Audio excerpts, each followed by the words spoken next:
I need a pee, and I don't want to waste that, so what I'm going to do is use the snake skin.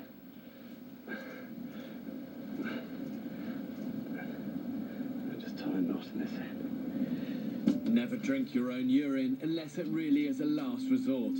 It contains salt and toxins, but as a last desperate measure, it will act as an additional source of fluids. Not so easy to hold an aim.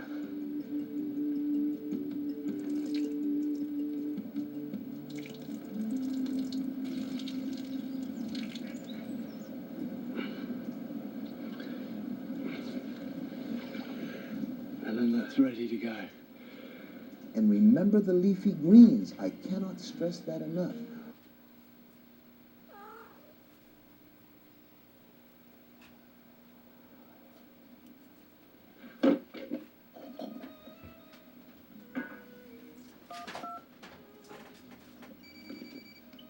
Allô? Allô, chérie? Ça va? Ça va et toi, mon amour? Oui. Non, je risque de terminer tard. Non, un investisseur albanais. On dirait quand même. Non, ils ont commandé des sandwichs ici. M'attends pas. Super. Bon, bah, je t'attends pour dormir, alors. Non, je sais pas quand je termine. Allez, bisous. Bisous, ma puce. C'est bon. C'est qui le saxophone? Découvrez Oranginamis O, sans sucre ajouté et sans aspartame. I would say that is cleaved pretty well in twain. Really wring it through the shirt. No, I'm not wasting any of this to the sand. And even just, a little bit of pee into the mouth is just going to help moisten it, take the edge off of thirst.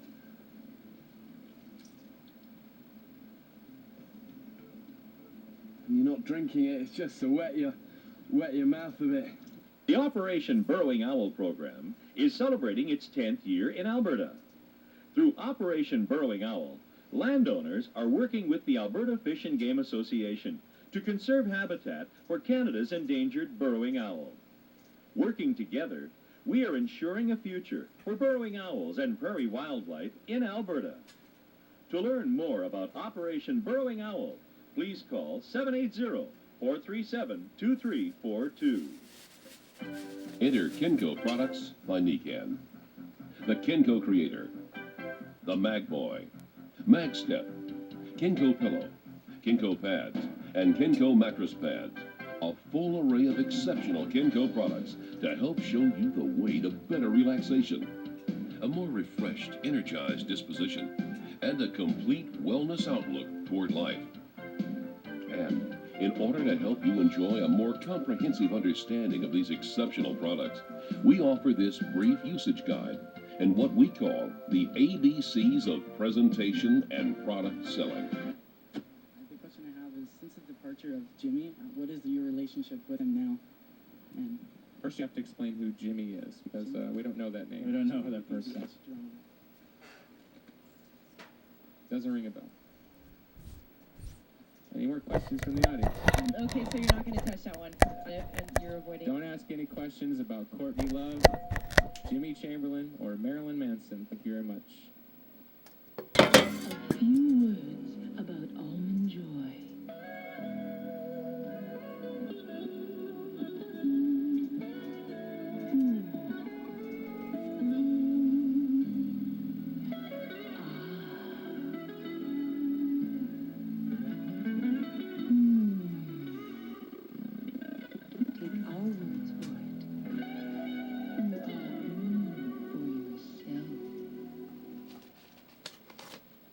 I love chocolate cookies and chocolate cake and chocolate ice cream with chocolate sauce and chocolate chips. But I don't love tummy bulges, so I wear Slenderalls, pantyhose, and control top panties all in one. The 100-kiloton nuclear explosion excavated more than 6 million cubic yards of earth in a matter of seconds. The result was a crater more than 1,200 feet in diameter, the length of 4 football fields, and 325 feet deep, the height of a 32-story building.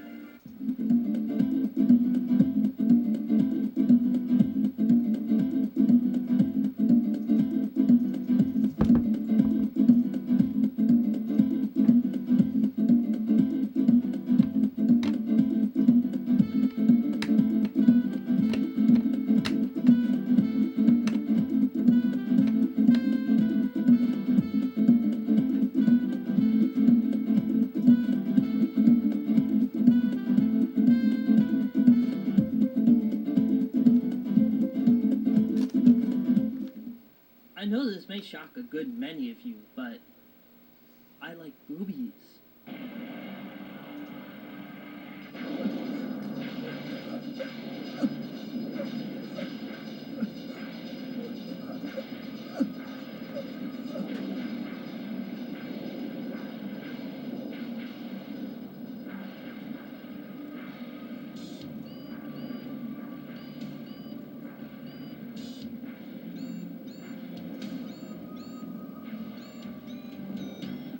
Hello, you boy in the corner there. You ought to be a Boy Scout. You're a fine-looking fella, and I know you would make a jolly good backwoodsman by the look of you. You're ugly enough anyway. And you gal there, no, I don't mean you. I mean the pretty one behind you. You ought to be a girl guide, you know. Oh, you are one.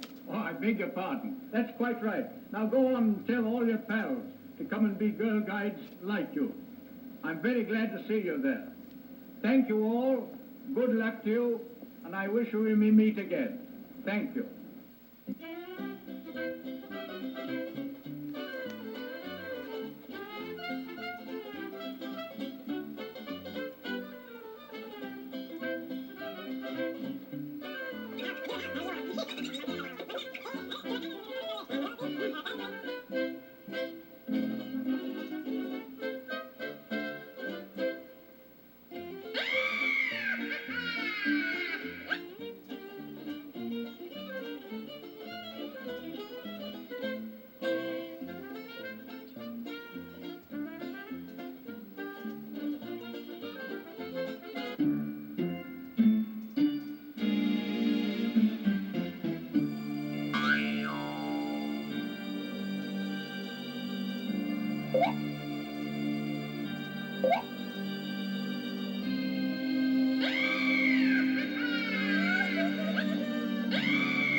Still a bit left.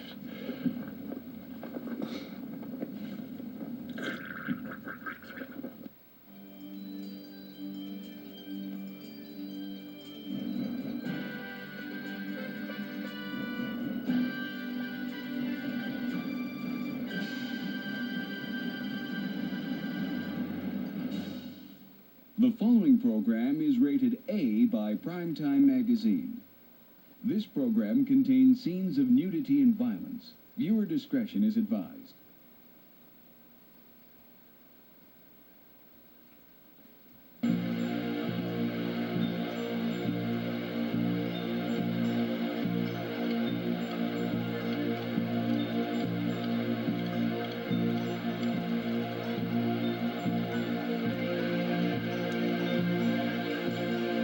Good evening, everyone. Welcome to Charles T. Sadboy's House of Disappointments for Monday, March 12th, 2018.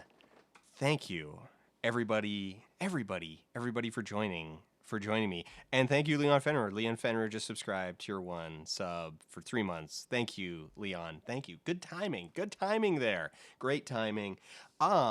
Everybody, I am excited. I am excited for tonight. Crystal is here, though she is currently sorting out food. And we also have Dr. Nerdlove. Say hi. Hey, everybody.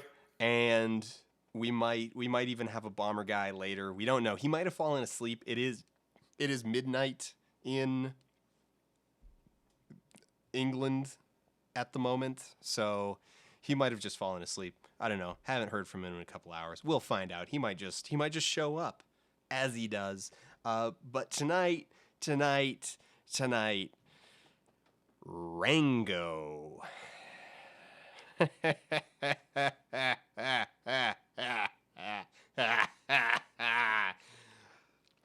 Also, I'm back from Scotland, aka New Zealand, and I'm wearing my. I want to show off this shirt that I got. I love this shirt. I got myself a souvenir shirt. I don't normally get souvenir shirts, but I saw this one and I really wanted it. It is New Zealand, but made out of kiwis. It is art of New Zealand. It is the two islands made out of clusters of kiwis, and I love it. I love this shirt.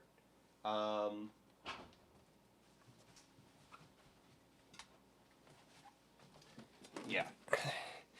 Did I get any games while I was gone? No, I didn't pick anything up while I was gone, actually. I did go looking. I went scrounging once. We were in Wellington. We were in downtown Wellington, and I took a spin through a couple stores in downtown Wellington, and the problem is that I realized that like there just wasn't anything that I wouldn't also be able to find here. I was looking for maybe something, I don't know, regional, something with even just like an interesting regional variant cover or something, and I just didn't find anything. There wasn't anything that really got me, anything that stood out. So I didn't bring any games back. I did, however, go pick up some new stuff today. We got, what did we get? We got Thor, the tie-in, so Marvel Cinematic Universe tie-in game for Thor. We got DC EU pre-game. No, like pre-DC-EU DC game, Green Lantern tie-in game, and the Bad Boys PS2 game, and very special. Really looking forward to this one when it eventually comes up. A very special edition, the SNES, Super Nintendo Entertainment System version of The Lawnmower Man. Oh boy.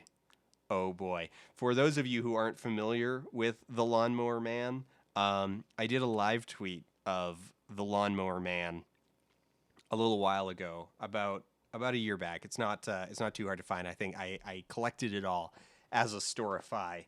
The Lawnmower Man is something special in just every way. Every way. It is an early VR movie, or movie, sorry. It is a movie about virtual reality that has all of that glorious stuff that everybody assumed. Glorious stuff. Yeah. Welcome Hallelujah. To the stream tonight. Hallelujah. I'm Crystal, and I'm here with Virtu- Dan and Dr. Nerd Love. Everybody say hi. Hello again. Oh, did you already do all this? We did a lot of this. Did you already started and We did a bunch of it. now I look like an asshole? Is that? We did. Yeah. So yeah, Lawnmower Man is based off of the Stephen King short story. Horatio just subscribed to Twitch Prime. Thanks, Horatio. Shout out. Stephen King is based off the Stephen King story. Now, it diverges so much from the Stephen King story that, in fact, Stephen King sued them because they initially tried to market it as Stephen King's Lawnmower Man. And the volume is very low. You have turned... Okay, I will... Oh, sorry. I will creep it up slowly. I don't want to... I'm terrified of blowing anything out. Volume is kind of low. Like... There's a sweet spot, and Twitch hates me, and Twitch hates getting into the sweet spot. It hates. I'm always afraid. I'm always afraid of overdoing it. I'm always afraid of overdoing it. Not as good as they used to be. I'm just very afraid of overdoing it. I would rather, I don't know. I edge towards too quiet over too loud, and then it ends up you're very quiet. You're very quiet, Dan. And I don't know if it's just me or if it's all of the other parts. So we'll level it slowly. We'll go slowly. And then yeah, of course, naturally, then other people are like, sound fine to me. Because you never know. This was actually a thing we were talking about a little bit before we hit start, is how, chat will react to something and someone will be like, it's like, you're too quiet. And we'll be like, oh, what do you and mean so before you we then start, Dan? We don't actually exist. No, we don't. Unless we're live. We don't. Like, And so when we were in our pre-existence nether space, we were chatting about dark void before time. the dark void out of time.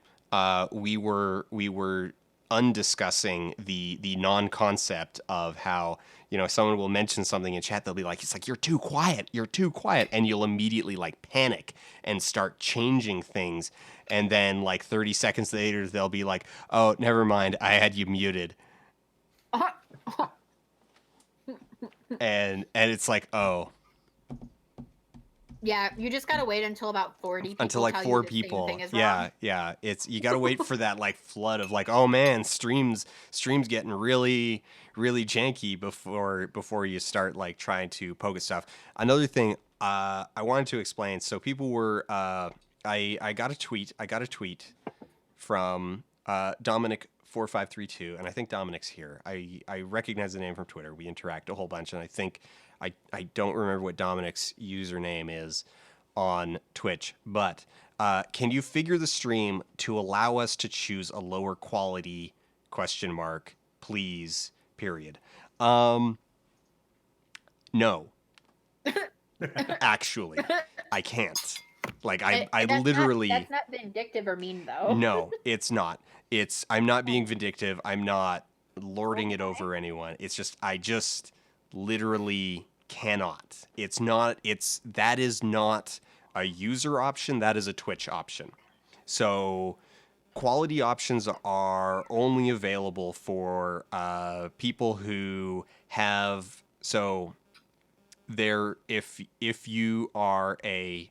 Dang it, I just need to remember off the top of my head what all of their different classifications are. I can solve this. Guys, if you want to be able to turn the settings down to a lower quality, help us consistently get over 200 viewers. If we can... Okay, weirdly... Invite a few more people, and I think the threshold's 200. At most it's 250. So just if we could just get 54 people more, everyone can have that option. Problem solved. Yeah. So go out, retweet, proselytize, and just get more people. have everything you want. Get more humans in here. Now, normally for the Monday night streams, it happens, and like and people were complaining about like it was very early, like the stream had only been live for a couple of minutes and barely anyone was here. But so if you have no standing, like if you're just a generic Twitch user, you will never actually get access to scaling options unless something happens. Actually, there might be a threshold for this, but it's very high. Like if you've got like 400 or 500, then they'll do it. Then it'll turn on. If you're affiliate, so I'm an affiliate, which is the in between. So yeah, affiliate that's why we have a emote. Because we're an affiliate, so this is an affiliate channel. So an affiliate channel basically lowers that threshold. So I get it pretty regularly. Usually for these Monday night streams, we've got it for, we kind of come in right around the threshold, but it doesn't turn on until you hit that threshold of viewership because... Hey, thanks for subscription, Red Werewolf. Thanks, Red Werewolf. Because if you're... It's about processing on Twitch's side, that the processing power that it takes to do all of those conversions is expensive, and so they don't do it until that's why they put the threshold in. And then if you hit partner, if you're in the partner program, then you just have it. And yeah. So we just need to get to partner. I qualify for partner, but for whatever reason they haven't got back to me. Stream quality that we have based on what you're putting out, or is it just it's 1080p, like they just force 1080p? So yeah, so the quality that goes out is based on the quality that I send out. So if you're locked at send source, out a lower quality. well, but now this is the thing. Is so the only way that I can do it is to just turn the quality down and make things look worse.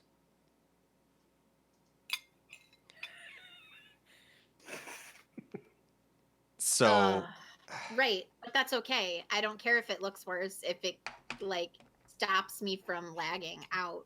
And then when we get quality back, you can turn it back up. Or will it be now here's the thing is I can't do it. It's gotta be that way I can't do it live. So I can't just I'll turn it down to 720 until we've got 150 people here and then I'll turn it back up. It's at a setting for the entire stream. So I can't dynamically switch it on my end. If I could dynamically switch it on my end, then maybe I would do something. But it's I don't know. Maybe I should just accept it. Just okay, well we'll just stream at 720 now. But I don't know. I have this pride thing. Yeah. This thing called pride. This thing called pride that.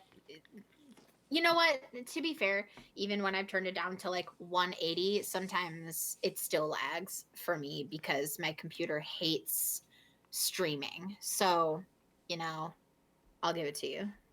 See, I get around all of this just by being really horrible at the tech side of just about everything. You're oblivious, so nothing feels like a problem. Pretty much. Or just kind of throw my hands and go hey, sorry, it's my first day. Okay, so... And remember the days back when I used to hot rod PCs, and now I just, I don't know anything about Don't tell anyone that, though, or they'll expect you to still know everything.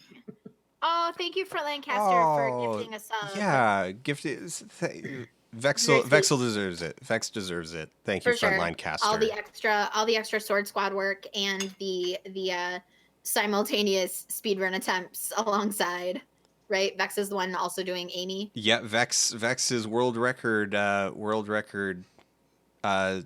for Amy speedrun. Shout out Vex. Dan, you should have got Vex to back up your submission. You should say sponsored by the World Run record. the World Run holder. Yeah.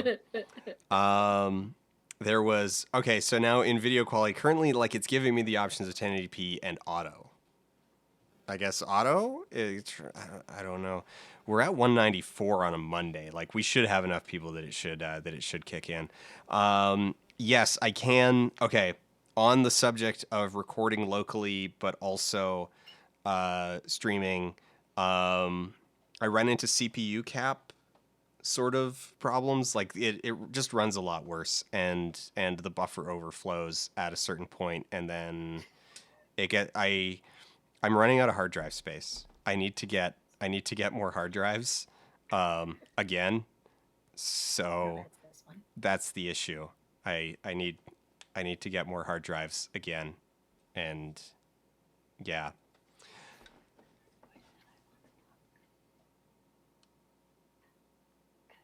I've actually got the hard drives. I have the hard drives. I have the hard drives I need.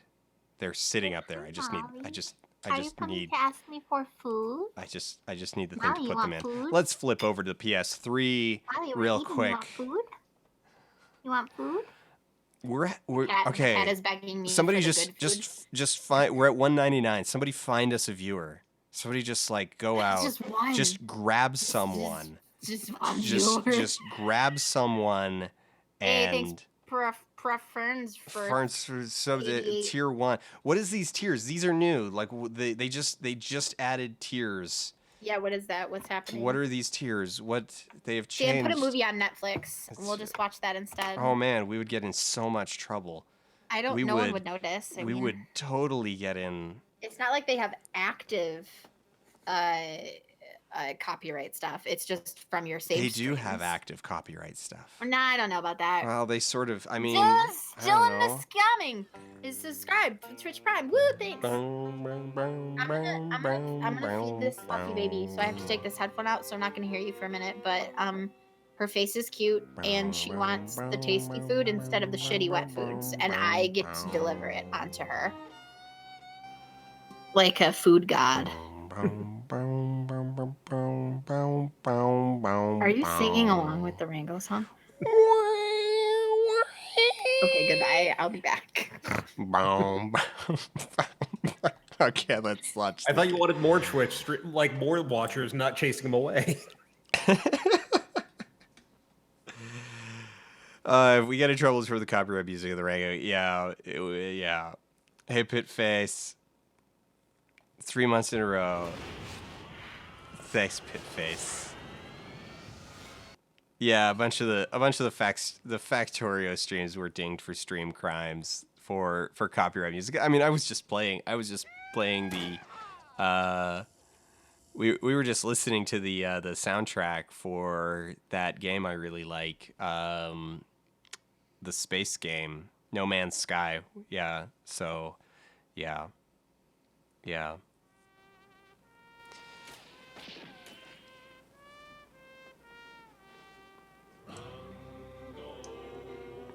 Rango.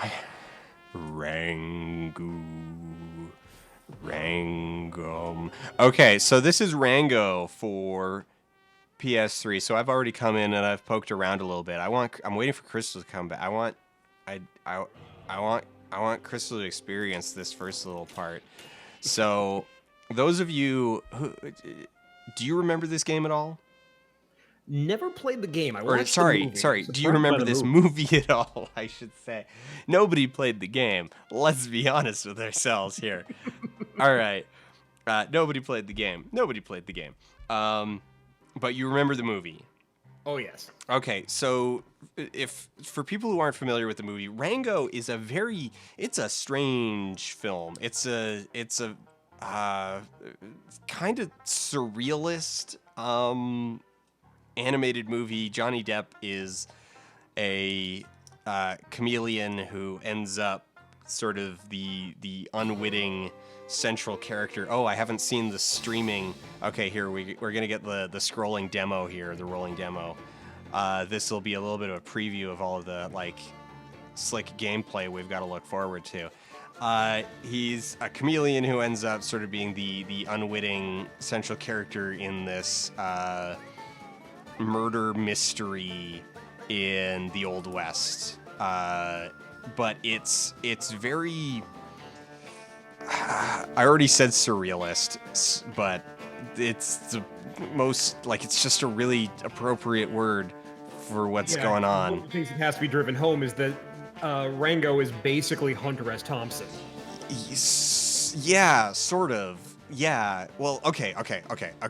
So Rango isn't Hunter S. Thompson. Rango is a is a derivative of Johnny Depp's version of Hunter S. Thompson. And this is not acknowledged. I mean, you already saw it in the rolling demo there where like, okay, Hunter S. Thompson is going to appear, or Johnny Depp's Hunter S. Thompson is going to appear at some point in the game, and does appear early in the movie. And the movie has a lot of like, meta jokes about genre and about storytelling. I don't think it's very good. I think I found the movie like very just kind of like weird and off-putting because it's also like really ugly. Like it's a hideous movie. It is. Yeah, this was one of those movies where it seemed like they were trying to use the character designs as a substitute for anything like plot. Yeah, so it's gorgeous. Okay, it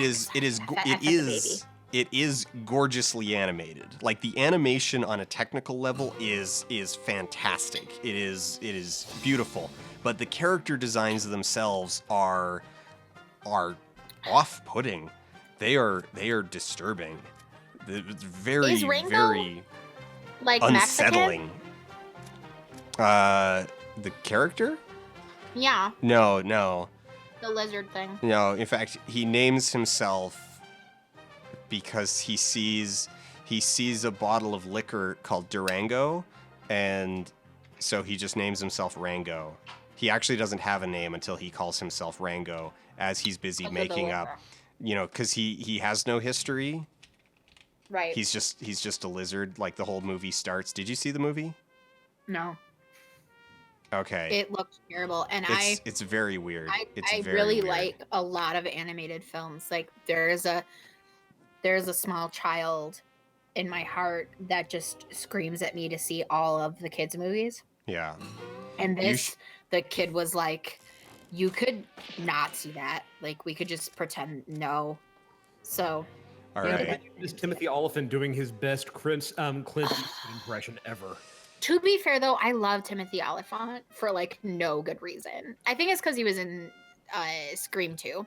Like I just, I have a special heart and special place in my soul for like all of the Scream movies. Like you can at me, bro. That's fine. But they're just always there. Yeah. So yeah, I think Timothy Olyphant because of that. So one of the things, like a good example of kind of how like weird and off-putting the movie kind of is that it starts like very early on.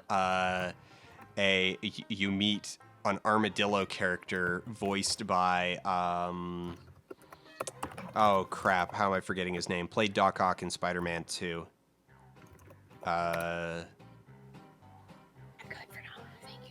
Alfred Molina, voiced by Alfred Molina.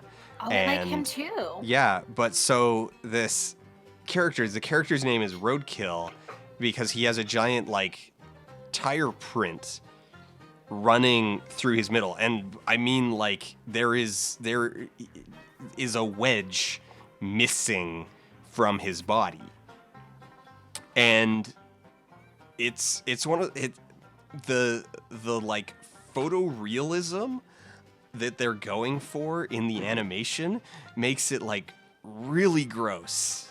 Like it's really gross. A lot of things in the movie are just like really gross. And yeah. So I was poking around in the menus and I came across this in the menu. So we have cheats. We have it's just like Bolt. We got cheats and it's just enter the cheat code. So I go online and I look up cheats. I'm like, all right, Rango cheats. I want to have these on hand just in case, and I want to see if there's anything funny. And I could only find one cheat code. I could only find one cheat code. Well, I've already entered it. You can only enter it once. So I'll re-enter it. I'll re-enter it and the page that says enter cheat code. Okay, there. I re-entered it, and that's all that happens. Is it goes dang, and yeah. But I could only find one. I could only find one listed. The strum of a banjo? Is that what the cheat code is for? Well, It plays you a tone? no, I'll show you what it does. So the one thing that I could find a cheat for it does is it unlocks Rango's outfits. So we now have 3 outfits available. Oh, beautiful. So we can be Rango in his sheriff's outfit. We can be Rango in his Hawaiian shirt, or Rango in his other sheriff's outfit, but with a sombrero. Man, I kind of like stoner Hawaiian shirt Rango. Because this game is one that just really rewards playing through many times to get all the costumes. Yeah, for sure. I also like Hawaiian shirt Rango, particularly because it seems like it's going to be the only color in the whole game.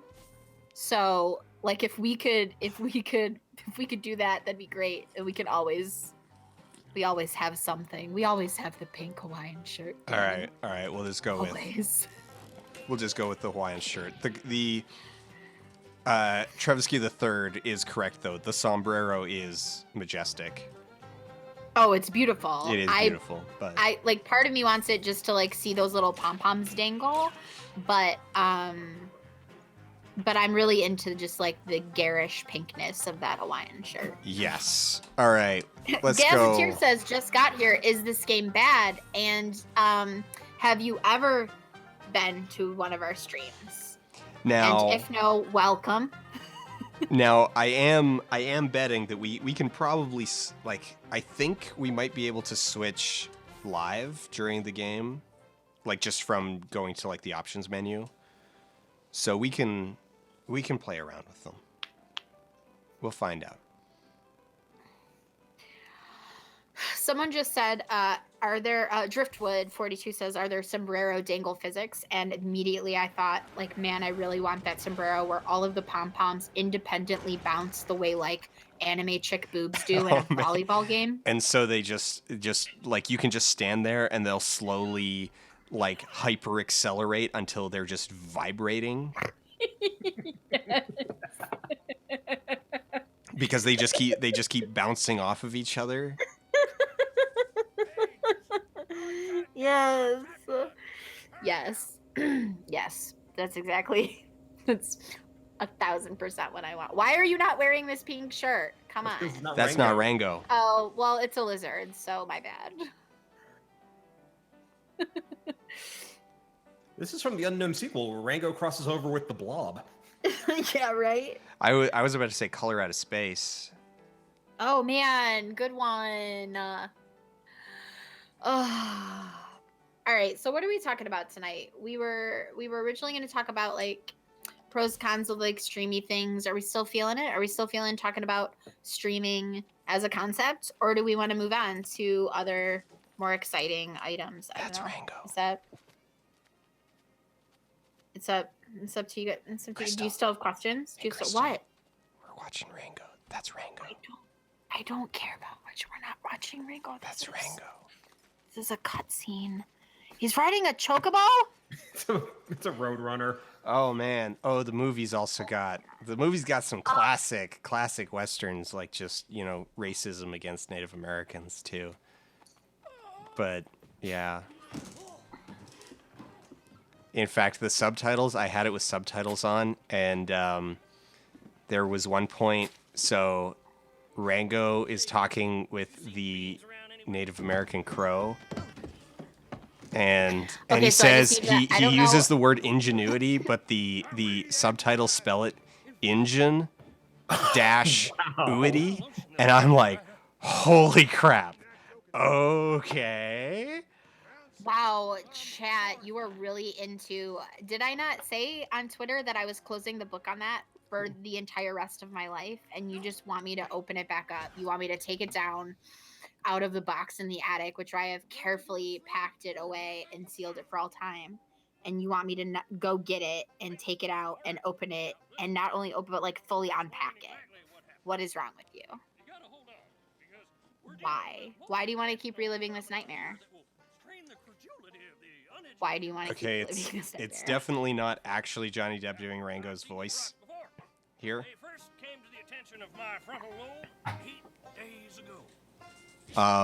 Also, you can already see sort of the absurdity kind of baked into this, in that, like, like, okay, guy comes in, it's like, you gotta see this rock, and then Rango opens the box, and the guy just gets vaporized, and it just goes on. The complicated relationship I have with Rango is that it has this level of absurdity that I should love. Like, I should be all over this. Critics loved it. Critics loved this movie. Somebody just brought up that Fat Scout just brought up the time that I Just brought up what? called that Shaq Fu character Piccolo. And it's just a funny memory I completely forgot about. I'm sorry. Okay, you were saying about the weirdness that you should really like this. Yeah, but don't. so critics really liked this movie. It won Best Animated Feature that year, and like, yeah. So I should like Rango more than I do, but I just found it like really unsettling, and it kind of cynical. That it's like, oh, hey, we're making references and we're being, crass in an adult way in a kid's movie. That means we're witty. There were a lot of moments that actually had me laughing, but most of them usually involved, like, the barn owl mariachis that kept on insisting that Rango was about to die, yeah.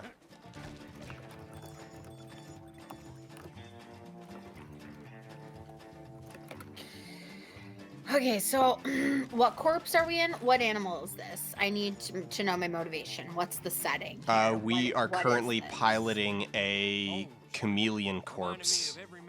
All right, so we're exploring a chameleon corpse. Oh, you're talking what animal are we like crawling around? Whoa, wait. Did you just say piloting? Did you just?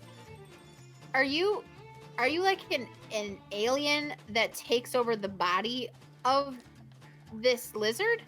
You might as well be. Might as well be. It looks like he died years ago, and now we've just taken over his body.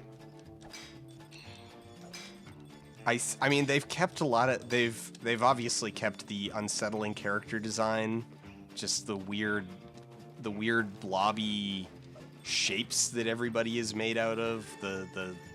I mean, okay, one thing that I will definitely, absolutely give the movie is that it didn't just ape,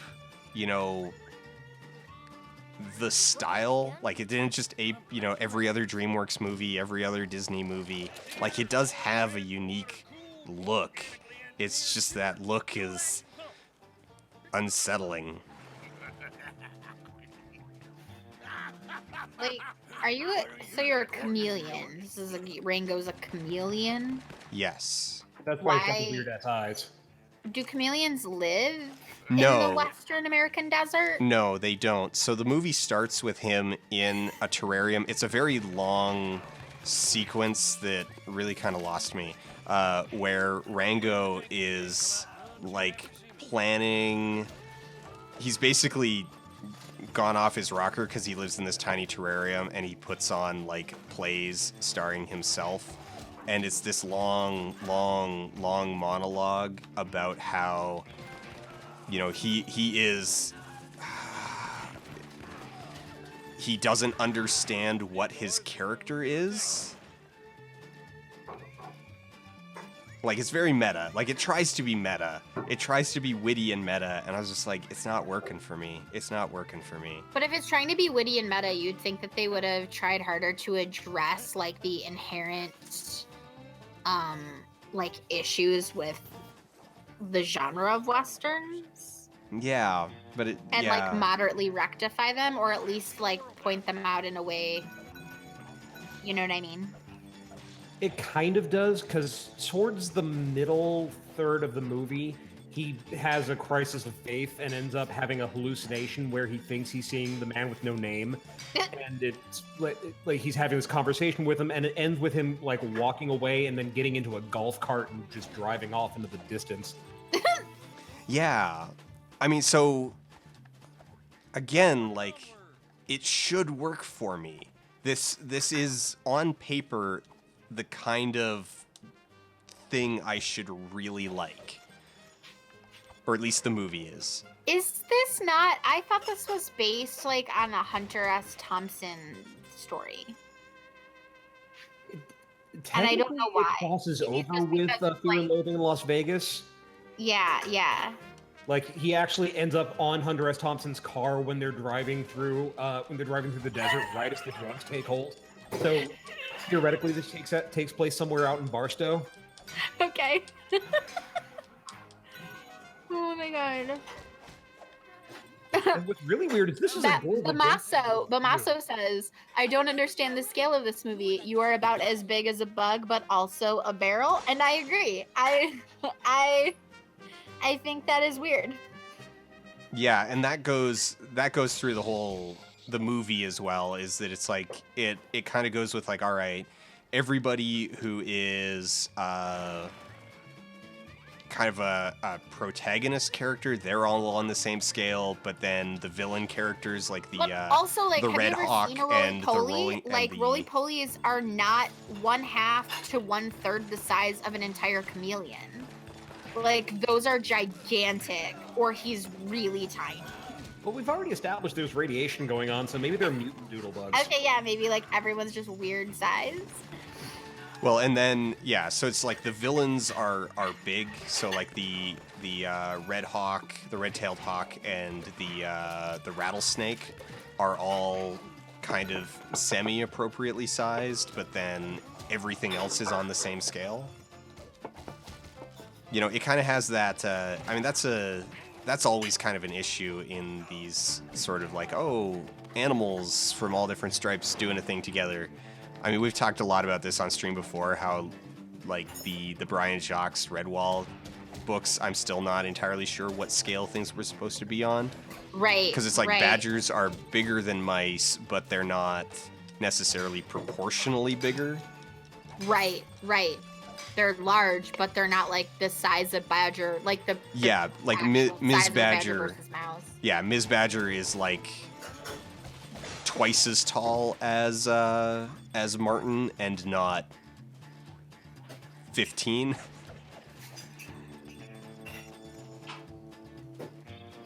Yeah, but if you start going down that route, then all of a sudden you're having to ask yourself, like, why some of the carnivores are quite happily living on a vegetarian diet. Yeah, it's true. You know, but that's what we like to do here on this stream, is ask the hard-hitting questions, Mr. Nerdlove. So wait, like, okay. TJ's reminding me that they have horses in Red. I forgot that they have horses in Redwall, but normal-sized horses. When you say normal-sized horses, are they?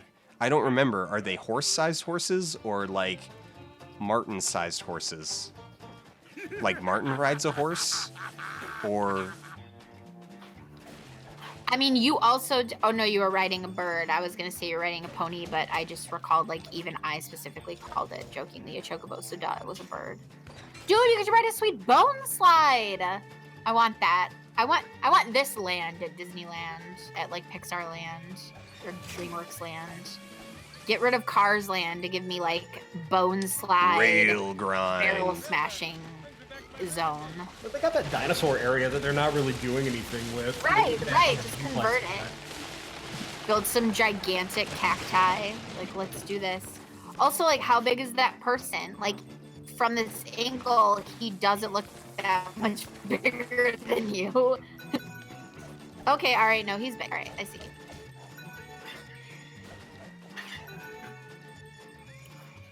Oh, gosh. This is... Okay, so first impressions, like, absurd, kind of stupid, but, like, gameplay-wise, it's just, like, pretty standard, just, like, platformer kind of a thing. Like a 3D... Platformer, brawler, shooter. Yeah.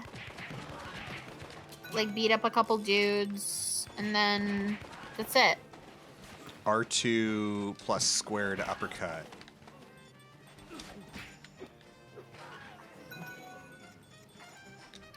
Oh, you gotta shoot that target. What happens if you shoot that target?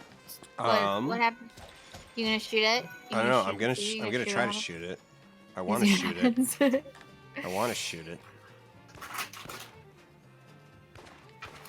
It's kind of sad when a game like this, like, that otherwise... Oh, there we go. seems like it's like moderately fun.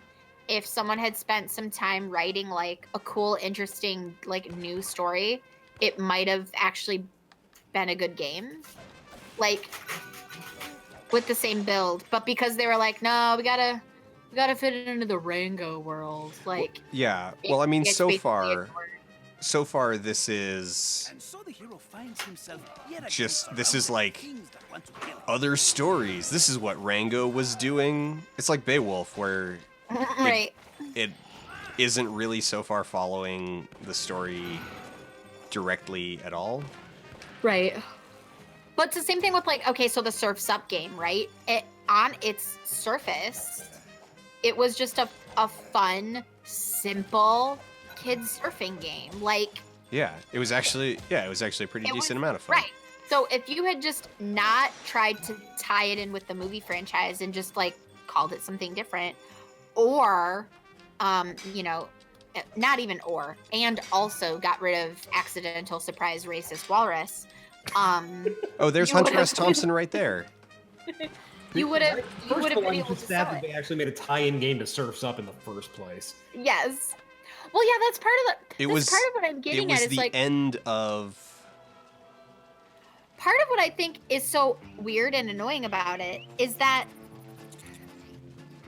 other than like, okay, yeah, so almost all tie-in games are related to like. Okay, that's a lie.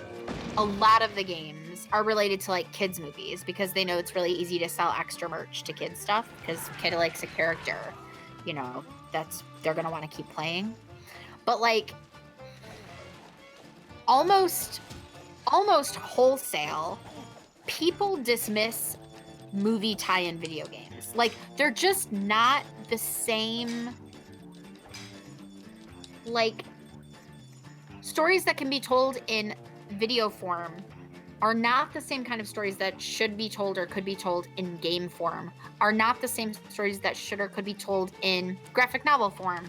Or, you know, I saw a tweet earlier this week where someone was saying like, stop asking people to help you draw your movie idea as a graphic novel.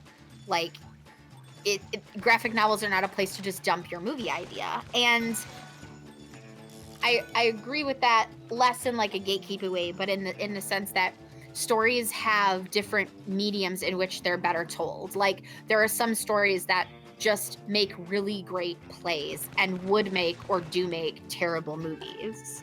And it's the same thing I think with video games and graphic novels and short stories. And so I think, at least in the circles I run in, like anything that's a movie tie-in of a video game is immediately going to be dismissed. Like everybody already thinks of them on like a level lower than any original content for a video game. Well, I think part of that's just because they never actually give any money to it because they always want to try to get it to come out within a certain amount of time. Right. One of the main problems. So one of the main they can't be problems. developed in the same time frame as a film can. Yeah. So a game. And now these numbers are a little bit different, but back during the heyday, so the PS2, PS3 sort of crossover era, like in that time frame, these were the numbers for like the prime of movie video game adaptations. Is it took 2 years to make a game, but 18 months to make a movie. So the games were usually being started, you know, shortly. Sorry, what? Oh crap! You lagged out on me. Oh, so the games were being started after the movie was already in like pre-production, which means that the games had to be made in basically half the time. Okay, we've got a bunch of upgrades available. Oh, we got lots of upgrades. Lots of potential upgrades. Oh, so many upgrades. Crystal, are you here? Crystal, you got to see all these upgrades. Crystal, it's upgrade heaven. We got so many. The incredibly deep mechanics of this game are amazing. Yeah. All right. Like, Wait, are you actually paying sheriff stars in order to get more sheriff stars? That's what this one is. It's 1,000 sheriff stars to increase sheriff star output for defeating enemies in combat. Now, I don't know.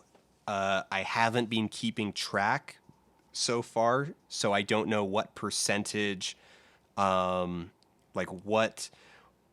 of my star income, what percentage of my star income is coming from dispatching enemies versus what percentage is coming from like boxes and other things. Crystal, we got so many mechanics here. We've got upgrades up the wazoo. Get swept to be fair, away. I still had video, but the call didn't even drop. It just stopped giving me sound. Like I was watching the little voice bubbles come out of your non-vatar, and it just, but I wasn't hearing anything. It was very bizarre. Everybody heard me take a screenshot there. That sound is me taking a screenshot that I'm going to post on Twitter, telling people to get swept away in Rango's deep upgrade system with us. So I don't know necessarily what percentage of my sheriff star income is coming from enemies versus boxes, but we're really early in the game, so I feel like long term this one has the potential to really pay off because it's only 1,000 stars. I feel like it's going to make its value back pretty quickly here. Hello. Oh, hello. Hello there. Sorry, bonjour. I had a nap. Ooh, a nap. Yeah, Naps are good. It's nearly 1 a.m. here, so I thought, I know, I'll lie down for a bit. I think at midnight it's no longer a nap. It's just going to bed. It's a nap. It's a nap. It's a nap. Look, you don't operate on the transcendental sleep level that Harris and I operate on. Okay, it's still a nap. Okay. Increases the duration of launcher power up. We don't have that. We don't have spread shot. We don't have blaster. Increases max number of air juggle hits. We don't have that. Increases range of the charged attack. Speed at which you can use the charged attack. Knockback from slam attack. It's letting us buy upgrades for abilities we don't even have yet. Increases damage area from slam attack. Okay. Or wait, no, we do have slam attack because that's just jump and then attack. Yeah, we can buy all of these. We've got 1,000 stars left. I spent 1,000 increasing. So there's 3 levels to each of these. So we have the first level of just increasing our sheriff star output for our XP for defeating enemies. Increase sheriff star output for smashing objects. Okay, well, let's get that one as well. We'll focus on increasing our income. Increase mining benefits. Oh yeah. Okay, there we go. So we had enough to just really increase our income, and then once we're drowning, once we're just buried in sheriff stars, we can work on the rest of these upgrades. Good luck, my friend.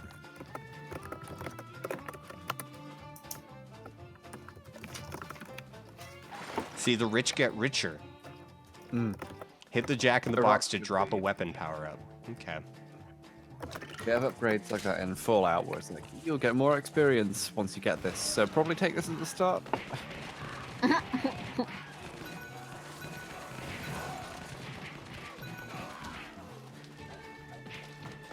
Oh god.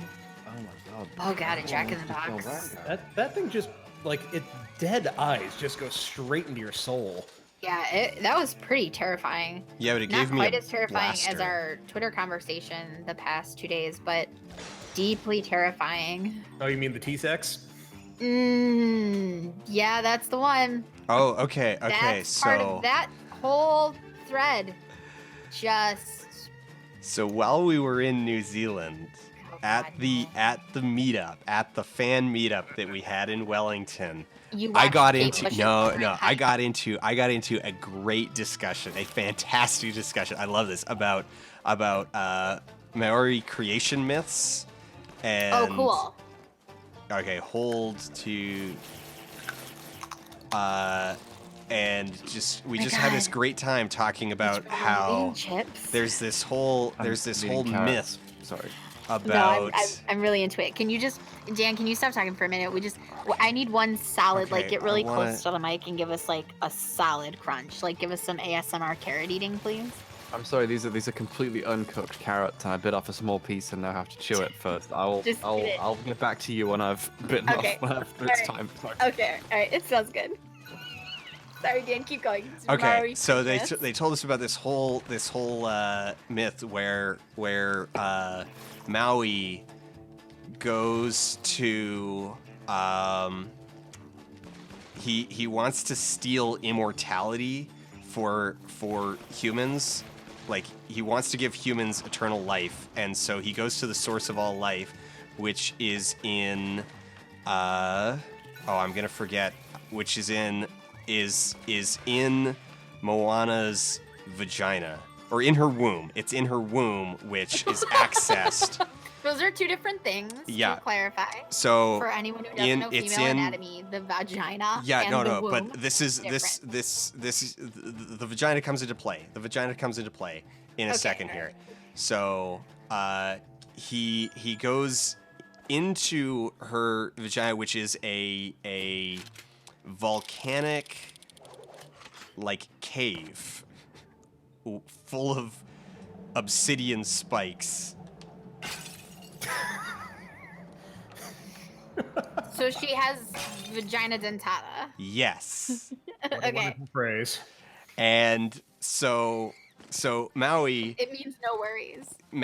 gets eternal life from her womb and is busy sneaking out, and like, okay, when he snuck in, he's like, okay, everybody, he like brought all of his animal friends to watch him like sneak in while she was sleeping, and he's like, all right, everybody shut up. If you say anything, she'll wake up and I'll die. And so he's sneaking back out of her vagina with eternal life, and one of the animals, I think, like which animal was it? Like the I don't know, the laughing bird, whatever. I don't remember which one it was. One of the animals sees this and is like, "Ha, this is so absurd," and just starts like laughing. And so Moana wakes up and crushes Maui to death with her toothy. Yes! Girl power! Wow. Smash the patriarchy with your vagina. I'm into it. I'm so into it. I love it. The I thing mean, it's that not my horrifies me kink, is the but I'm fact into the that you could concept. probably go on DeviantArt and find this exact story. Oh, somebody has drawn this for the Vor, the Vag Vor comic readers. Oh, I'm love sorry. them. If you don't think that's a real thing, No, I It was laughing is. out of shock. I do really enjoy when creation myths have a very overt psychological Freudian Oh, yeah. angle to them. Like, oh, that stuff's kind of accurate. That is how we approach That- this. yeah, that reminds me of like one of my favorite just bizarre scenes in a book that just should never work but is just so brilliantly written is the scene in American Gods where with I can't remember her name. What did you say? Yes, Bill Quist like basically swallows a guy with her vagina, and when they said they were gonna make the TV show, I was like, oh, they're gonna cut that. Like, there's no way.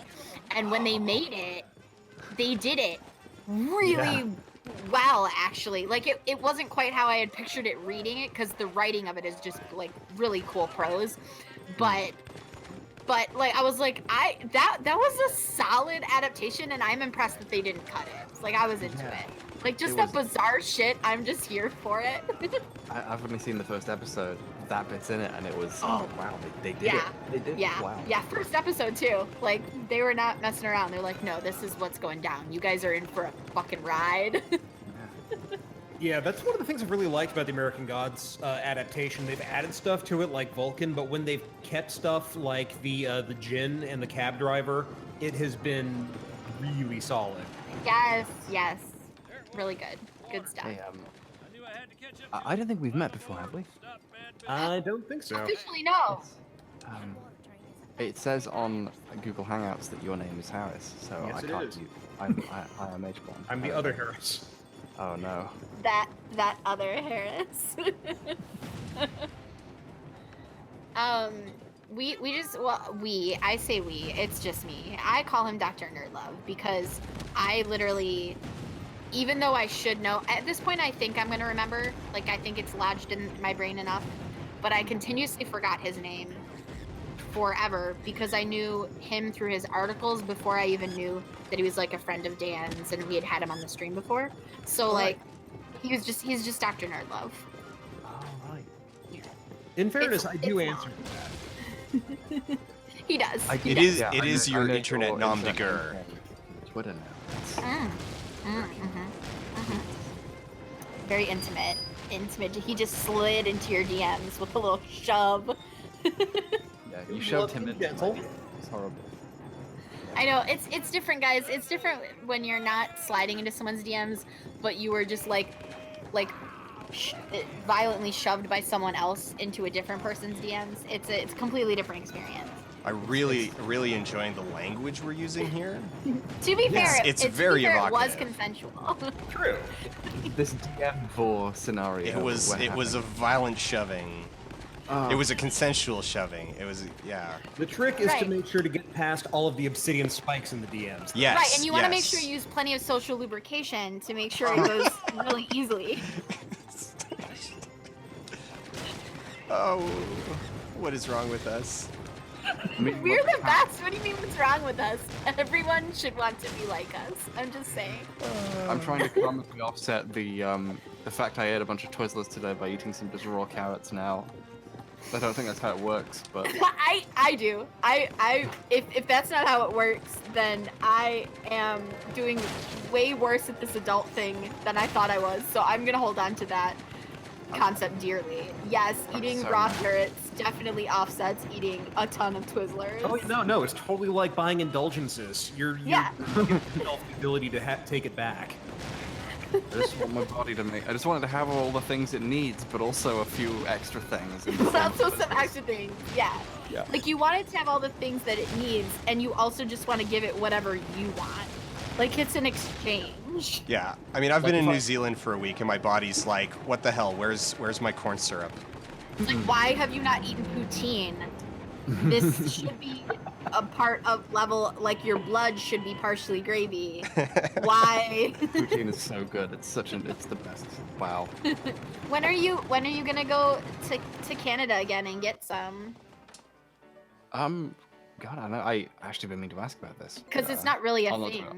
It's not really a thing there, right? You don't get poutine. Not really. We just have cheese on it instead. Right. Yeah. When you come to New York though, you should try disco fries. Were you here when we talked about the difference, like what disco fries are? No, what are they? Okay, so disco fries are essentially poutine, except instead of like instead of chips, it's tots. It's like tater tots. Wow. And then instead of what's the other difference? Dan, there's like a difference in the cheeses. Oh, instead of curds, it's like shredded cheese. It's so you still get like the gravy and the potato aspect, but it's a different consistency of potato, and then you get a different kind of cheese. Yeah, I that's what kind of we have here, at least when I go to places, and I love that stuff. It's my approximation of it, and I quite like it. It's like, Nice. even when I eat a bunch of garbage, I'm like, I need to also have something that my body would actually do well with, because I can't just eat this. Right. You gotta balance. I went to a poutine festival like a year ago. That sounds like the most Canadian thing ever. Oh my Okay, god! that was- Did you hear the combination of awe, jealousy, and joy that was in? Yeah. That was Okay. in Harris's. Oh wow! Did you hear got that? this. We're not even at the good part yet. Okay, so I went to this poutine festival. And had poutine that instead of fries was little mini pierogi. Oh. It was amazing. So wait, what? imagine that. What was this you had?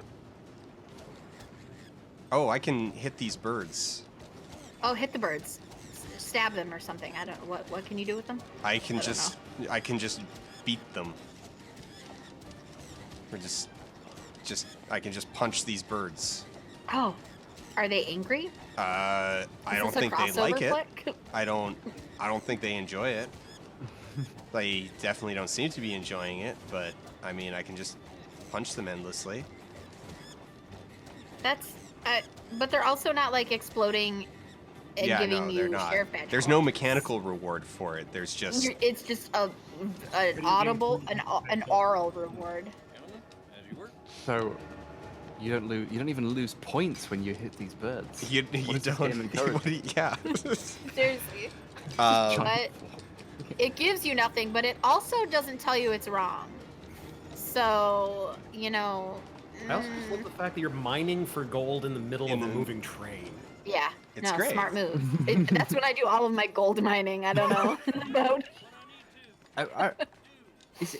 For some reason, I associate this film like really closely with the Puss in Boots movie. I'm not sure why. Huh. I don't know why either. Maybe they came around no. Maybe it's just the vague like Hispanic backdrop. Like I don't know. Like one of the Rango is way better, but I think I saw them both one after the other. I was on a really big like children's animated film kick. Like I watched a bunch of I just watched Marmaduke or something. God, no. Good awful. I was watching this last night, but I was also looking up other stuff that was on Netflix, and so Crystal got to see all of the other things that I had found on Netflix, including I'm sorry, but no. So like Hotel Transylvania, which the thumbnail for it makes it look like a bad knockoff of itself. Where am I supposed to go? Yeah. Wait. What's that? The name of that DreamWorks show where Donkey turns up? It's like a 15-episode show that cost millions to make, and no one knows what it is. I don't know what it is. You are correct. No one knows. Father of the Pride, I think it was called. Oh my god. Wait, no I idea. That was the Lion King thing. Donkey's in it for a bit, I think. He just like shows up in Africa and with it's like really, Simba. like, the 3D is just bad enough that you're like, this is awful. This is like someone is ripping off a different show with this. But then one episode, actual Donkey turns up, and it's like really disappointing how much better he looks than everyone else. Like, God. That's pretty bad. Stop talking. Dan, like where are you going? You keep climbing on the same two things. Figure out where to go. Just the transition from like the transition around that corner from like climbing to doing the overhand was just really I don't know. Yeah, the camera like didn't shift to even show you there was anything there, so that wasn't helpful. Ah, crap, and I fell off again. Wow, smart move. You're really good at this game. I am. You're like super good. Look out for those. Okay, you need to double jump. Ladybug you need to double jump. You got to double jump. I don't know what those things were. You don't make it if you don't double jump. No. You know my threshold for what is something is the stuff of nightmares is now so forever changed. They just had like the animation. He adjusts his hat, but we're not wearing a costume that has a hat. So you look really stupid. Oh, and we got blown up by the fire.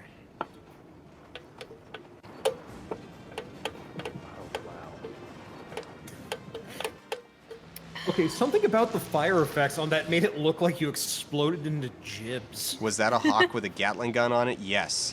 Or no, it might have been a bat. It was probably a bat. Oh my god! Yeah, it's a bat. It's a bat with a Gatling gun. To death. Why is there a Rango game? Like, it's shocking this exists, and it's kind of creative. Like, this was part of kind of the last gasp of tie-in games as sort of an expected part of. Oh crap! I just missed a bunch of crates. Oh man, Dan. Hey, we get more sheriff stars from crates. Oh. Remember? Okay. Kill them all. I grew up gaming in the 80s, and one of the ones that stands out to me in terms of why does this even exist was when they made they made a game off of a clothing brand. 80s kids may remember like TC or whatever the heck it was. It was like a surfing brand, and they actually made a full-on video game from it. Oh man, do you remember the 7-Up spot game for like Sega and SNES? Oh, wow. Yeah, people keep telling me to get a hold of that, but it's I actually really like want you to, ridiculously because hard to I will track tell down you now. this. It was actually really good. Like it was super fun, you know, from my like 6-year-old, 7-year-old memory. I love that game. Avoid the Noid. Our oh my god, yes. Our babysitter, like our daycare lady had a Sega and an SNES, and I remember playing just hours of the 7-Up spot game and the Aladdin game. Oh, the Aladdin game on the Sega was amazing. It was so good. Nintendo one. It was so good. Right. It was way like the one on the SNES was just trash, but the one on the Sega was so good. Also, I don't know if you remember, there was a period of time where the original Nintendo was so popular that it was quite popular to design a game to be like the free toy in something. So there was like was the a game Burger King called, games and yeah, there was a game called MC Kids, and it was a McDonald's video game. Oh yeah. Yeah, McKids For the original, I own it. I have a physical copy in my possession. Wait, you have a copy of McKids? Yes, and it's not McKids. It's literally MC Kids because you're cool, like MCs, because you know rap was popular in the 80s. It was, it's so good. It's so good, and by good I mean just like. So, are you donating MC Kids to the cause?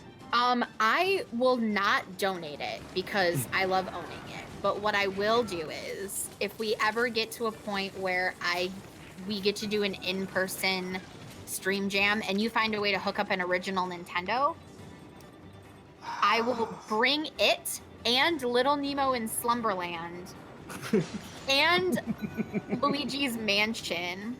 No, not Luigi's Mansion. Luigi's Uncle Mansion Fez's is beloved. Mansion, the Yeah. Addams Family one. Okay, Oh, okay. God, that I was thing. about to say Luigi's Mansion is beloved, therefore not Yes. permitted.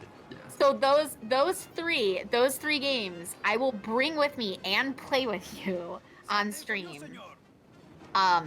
You can't have them, and I'm afraid that if I send them in the mail, they'll get lost. Yeah. So Uncle they're Fester. they will come on a carry-on bag and be in my possession at all times. Like as trash as they are, they're treasured possessions. True, that Uncle Fester one is like Original NES days, there's notoriously Terrible awful. Towers or whatever the hell that was called. Okay, so Terrible someone's Towers. saying that Little Nemo is really good, and it is. First of all, the animated film is really good. Here's your stream homework for the week. Everybody go watch Little Nemo in Slumberland. It's an amazing animated film that is fully American, but has beautiful painted backdrops as if it's an anime, and actually feels a little bit like an anime. A lot of American Gaelic flair. people worked on it. Yeah, so it's really, really good. Everyone go watch it. It's one of my favorite animated films / kids movies. But the video game for it, the one they made for the Nintendo, it's not that it's bad. It's that it is only 5 levels long.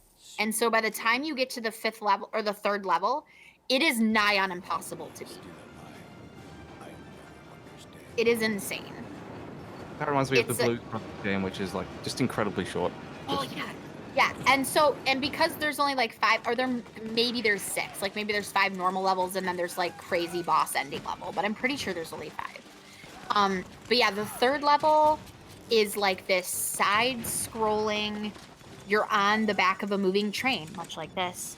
But shit is just like constantly flying at you, and you have to either duck under it or jump between 2 things flying in the air, and you also have to make sure you're landing on train cars and collecting items and stuff. And sometimes it glitches out and there'll just be like a straight wall of like toy planes coming at you, like there's no way to avoid it, and one hit and you die. That's it, like you're dead. So it's crazy. People talk about like, oh man, games aren't hard anymore, games used to be so hard. It's like, well yeah, when you only have 5 levels, like the exponential increase of difficulty should be a bit larger between level 1 and 2 and 2 and 3, etc.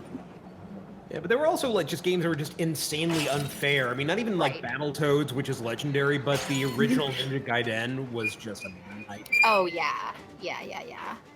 Like, I lost years of my life trying to play that stupid game. I remember watching someone playing NG Black, and it was just like just crazy. But games like that became sort of infamous. It became like these kind of badges of honor where you knew it was crazy and sometimes literally impossible. Like sometimes you would just have, you know, the randomly generated algorithm would throw something at you that you actually couldn't beat, and you just kind of knew that's how it worked, and you would just keep trying. Like, yeah, people in chat are saying like, Dan, when are you gonna do Cheetah Man? And it's like Cheetah Man, you cannot complete by playing it. You need to glitch. You need to glitch it. Yeah, it's very hard to get a copy that works, and then it'll crash. Which is ironic that it's called Cheetah Man. Do you get it? Do you get it? Did you get it? No, it's really witty. I don't get it. Guys? I don't get it. You're gonna, yeah. Okay, so cheetah, it sounds like you're saying cheater. In you should really get this with your dialect. You often drop R's at the end of words when speaking with British dialect. So you know you should cheetah like a cheater. Is this related to that joke in The Lion King about how cheetahs never prosper? It is. Oh my god, that's perfect. It's a great tie-in. We're just bringing it full circle back to The Lion King. This just got dark. Yet again. But yeah, that's classist. It's so classist. Though to be fair, the entirety of The Lion King is classist. So I mean, like, it's not like it's out of theme for the film. You know, like let's be real. Don't forget to break the boxes before going down. Don't forget to get hit by all that steam. Hey, I didn't get hit by any steam. Why are you on the water train, but one of the things is wasting water by creating steam? I'm just confused about this. Because in Rango, water is money, but water is also what people need to stay alive. Oh my god. So it's a little bit more direct. Or is it just spraying all those cactuses so that they can continue to like grow? It's spraying the cactuses. Okay, so it's not steam, it's just spraying normal water. I'm gonna try shooting the mariachis. Also, on one of the flights home, I watched Coco, and I gotta say that like it should be illegal to be allowed to watch Coco on an airplane in public. So that people see you ugly cry? Yeah, like people, like they shouldn't. You shouldn't be allowed to put. But I did hear that it's emotional. Also, Yeah, it's Pixar, so like you should have known. You should have known better, Dan. Powered by your tears. Yeah, you shouldn't really like are. Up and Coco. You shouldn't be allowed to watch movies that are going to let you ugly cry in public. Seriously, Up just destroys my heart. I'm very impressed that you tried to murder the mariachi band and weren't able to. There Were wasn't. you impressed that I'm he a little tried or disappointed impressed that that there he wasn't was even an able? achievement for trying. Yeah, I thought, well, if they're gonna put them there in gun range and then have them not respond to being shot, like that's an impressive decision to make. Yeah. They're like, So- no, the mariachi band plays on. They're like the string quartet on the Titanic. You would It's like think these they're are people who give you the option to mine in the middle of a train. Mariachi react. Yeah. I got an achievement called Good Air Day. I'm not sure what it was for, but it was from shooting a bunch of guys. Maybe it was from knocking people off. I don't know. All right, break these crates. Break these crates. Break these crates. And interact with the Are these guys button. wearing just like empty bandoliers? Like, are they just wearing like sashes of like bullet holding sashes, but they don't have bullets? Like, what was that? What is that guy wearing across his chest? Style. He was wearing pure style. Yeah, right. just totally in fashion. Ah, oh, those bugs do a lot of damage. I do appreciate, though, that they, not just in the tutorial level, but throughout the entire game, they really commit to, like, if you can grab this with your front hands, it will be blue. Like everything you've been able to grab so far has, like, the pipes, everything. Yeah, no, I mean, I can I'm appreciate glad. that. Yeah, I can. What? No, I was above the.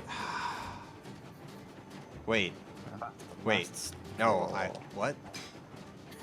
Okay, I'm down on the platform with the thing I can mine, but the camera is, Oh no. The camera's actively fighting you now. Oh, God.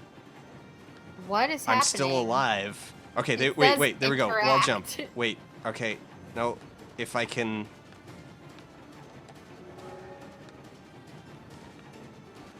Oh, God, this is horrifying. Okay, there we go. I fell off. This is definitely one of those things that knocks this down a spot or two on the ranking. But it auto-saved after... It auto-saved after I got the, Dan, after I mined think the that thing, so... I think that the camera changed because it's trying to tell you that the true hero of this is the train. And, like, so you're seeing it from the train's point of view. Come on, We grab could the probably wall. make a nice repeating background out of that. Come on, grab the wall. There we go.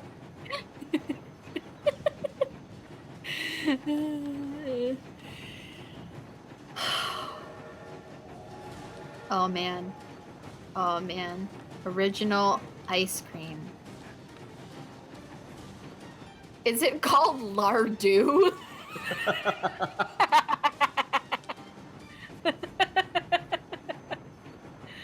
Oh, that's good. That's good. I like that it's covered in belts. Wait, did you die? Some of the level design reminds me a tiny bit, in concept anyway, not like in physical look, of Little Big Planet, where like everything's made of like stuff. Where you suddenly realize like, oh, this thing I'm climbing on, this ladder they made is a belt buckle. Yeah. Like the train, like I just passed, like that last train car was a skateboard. Yeah. And like this is some kind of propane tank and Yeah. Little toy. Yeah, like the level of creativity that had to go into this compared to other games of its caliber is kind of shocking. I like that really pointed other games. Yeah. Like in the Legend of the Guardians, the ghouls of Gahowl. The ghouls of owls. It's just some owl. It's just a bunch of owls. So this is just. It's just at an owl best, game. the owls have a helmet, and it's a little owl helmet. No one knows where they came from or who made them, and we made fun of that for like an hour. And this is like, oh, the train was made out of cool little matchsticks and barbed wire. It's like, wow, that's nice. You got all of this owl armor to choose from. It looks the same. It all looks the exact same. It's like they were just slightly palette shifted was the thing that really got to me about the armor. It's like, hey, come on, like you can do some rad armor here and then use that in your resume when you apply to Blizzard.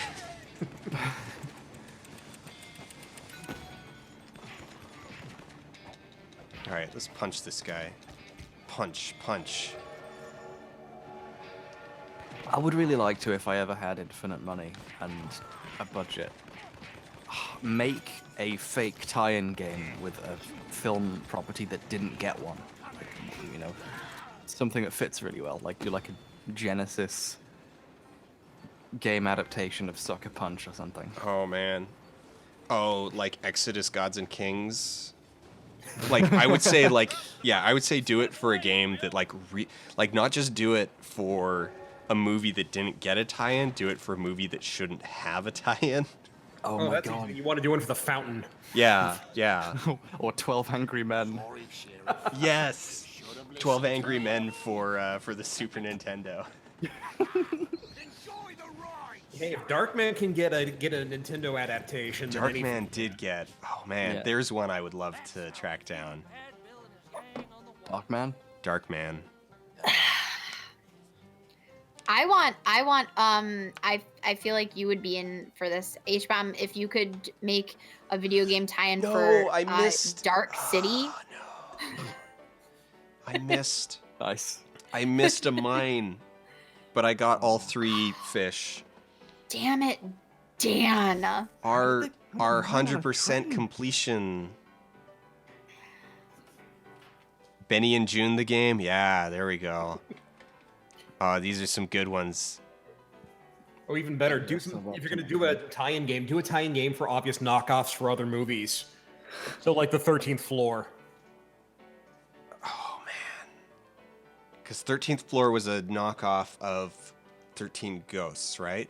No, it was basically Dark City, except with VR. No, but 13th Floor, wasn't 13th Floor like a remake that was then altered in the remake to be...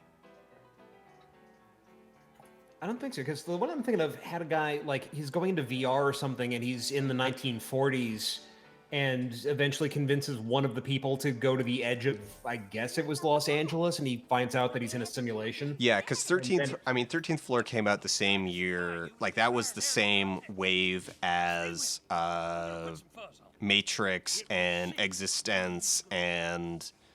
You know, so like with the success of The Matrix, a whole bunch of like junk that had been sort of floating at the periphery got greenlit or things like Existence that were already in production got much, much, much higher advertising budgets than they ever would have normally gotten. Am I thinking of the 13 Ghosts remake? Well, I'm conflating them because they came out around the same time. Run inside the mine, and I knew something was up. The really sad thing is... No, people... All right, I just need to correct... 13 Ghosts of Scooby-Doo. I just need to correct chat, because chat is currently... You're losing sight of the joke. Chat is drifting into like, okay, like, you know, 12 Angry Men, the Telltale game series, but the thing is that's actually going to be the closest thing to an appropriate adaptation of 12 Angry Men. You want 12 Angry Men, the street brawler. You know, 12 Angry Men as a, like, blatant knockoff of Paperboy, which is itself an awful game, and so, yeah. You could actually do, like, an interesting take on 12 Angry Men, where each of the different ways that the murder could have happened, you play out. Yeah, like, and that would actually be good, and so it needs to be, like, just completely inappropriate. Oh, that was... Oh, we couldn't land there. You know, so, No Country for Old Men, but it's just a run and gun, you know, Mega Man,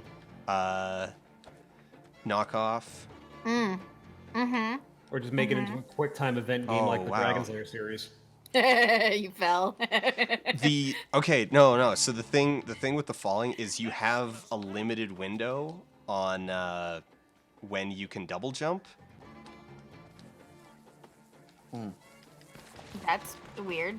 So like the game decides when you're allowed. So yeah, you have to double jump before you reach the apex of your jump.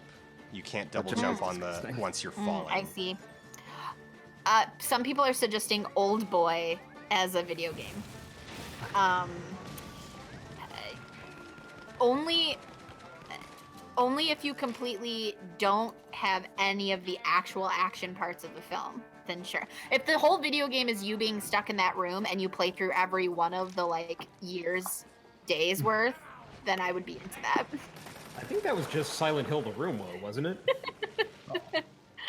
Now, Old Boy, the dating sim. Oh God! I hate you. Jesus. Oh my God. Oh my God. You are so fucked up. And I love it, but also I hate you. Like, this... Oh, God. Oh, man. No, the Coen Brothers kart racer? Oh, that's good. That's some good shit. Tommy Wiseau's The Room, the point-and-click adventure. I would like to see an old boy game where you play through all of it, including the fights, but like you play through all of it. So there's the scenes at the end where he cuts his tongue off. Like you just have to do that. Like you have to do it yourself. Like You have to scroll through it in your inventory to do it, and then It's like- you know, the ending's really depressing, and then the really happy NES credits music plays. It's like you win, dude. that scene though would be done like a rhythm game where you had to like in the right order tap the like buttons as they came up on the screen so that you did it safely. Well, that's just. And a if you, I mean, if now. you missed one, you stab yourself in the face and die. See, but now it's basically just Heavy Rain. Which I should point out, the part in Heavy Rain the gecko is the best part about that, and is probably the closest thing to an actually like really great compelling moment that David Cage has ever made. No, I passed a secret and the camera is fighting me with getting back to it. Frontline caster jokingly said, "Okay, what if this one is too stupid to work? But what if there was a Garfield kart racer?" And I think that's really funny. They would never do that. Oh man, getting just dragged. Jeez, wow. It's a cooking mama game, but it's Garfield and you only cook lasagna every level. Wow. I want to do a mod for Cook Serve Delicious now, where everyone always requests lasagna and everyone looks like Garfield.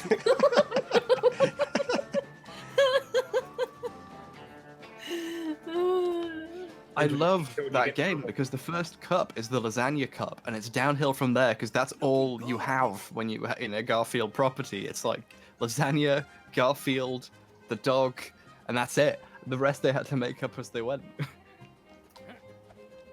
He collects puzzle pieces, and there's a hot dog cup. Like what? It just.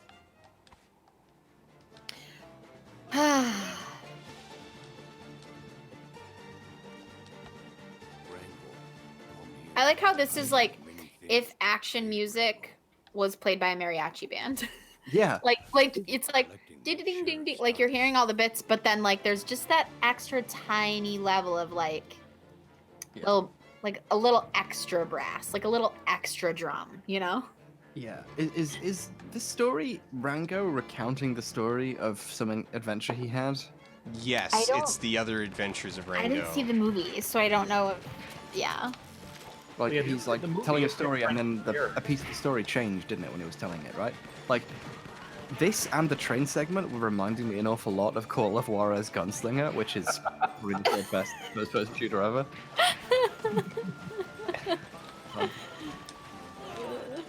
Which is just that. It's just some guy telling tall tales the whole time.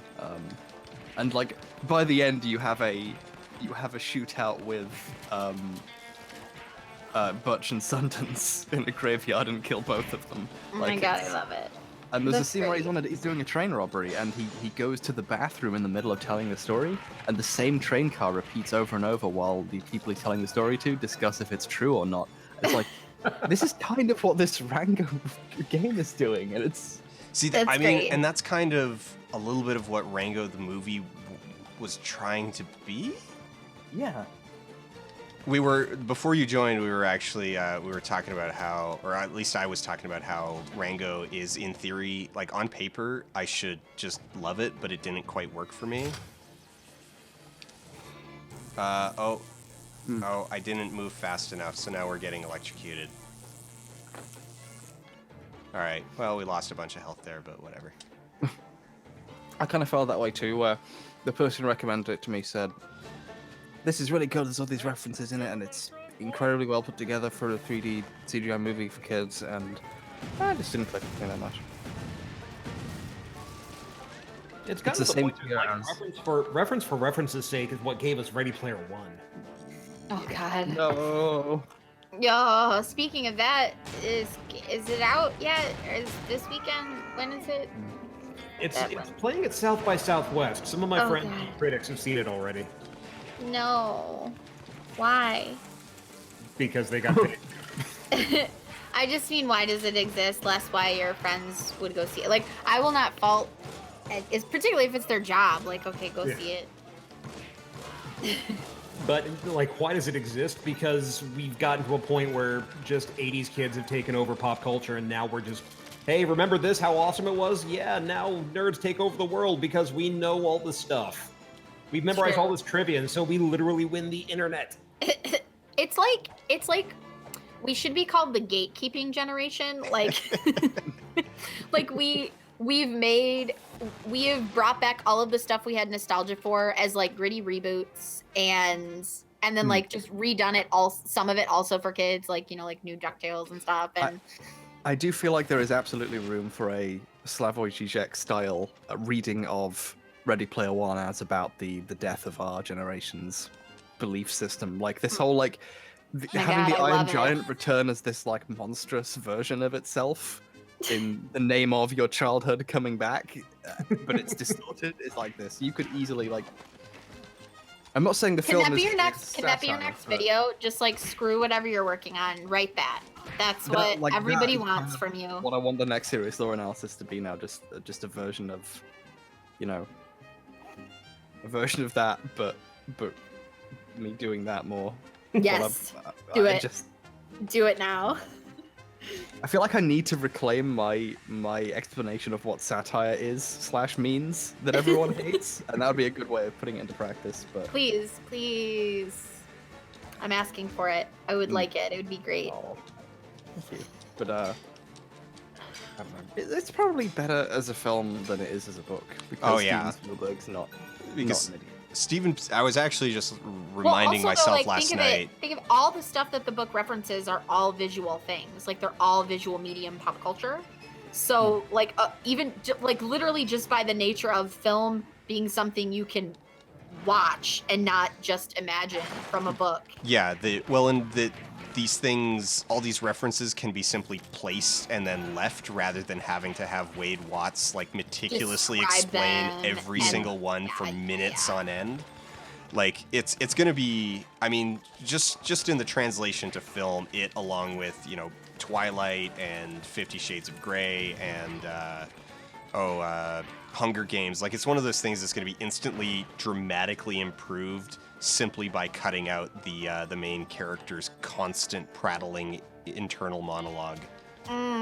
Yeah, and the internal monologue. By necessity, it's going to trim out so much fat, like the random scene where Wade isolates himself because he got dumped. And so he spends like half a chapter just using a weird sex sim, and then he got tired of it. Oh God! For sale, real doll, mildly used. Oh God, no! Go home, Dan. Go home. It's the baby shoes never worn of our generation. Yes. I was so proud of myself when I thought that up earlier today. I'm not proud of you.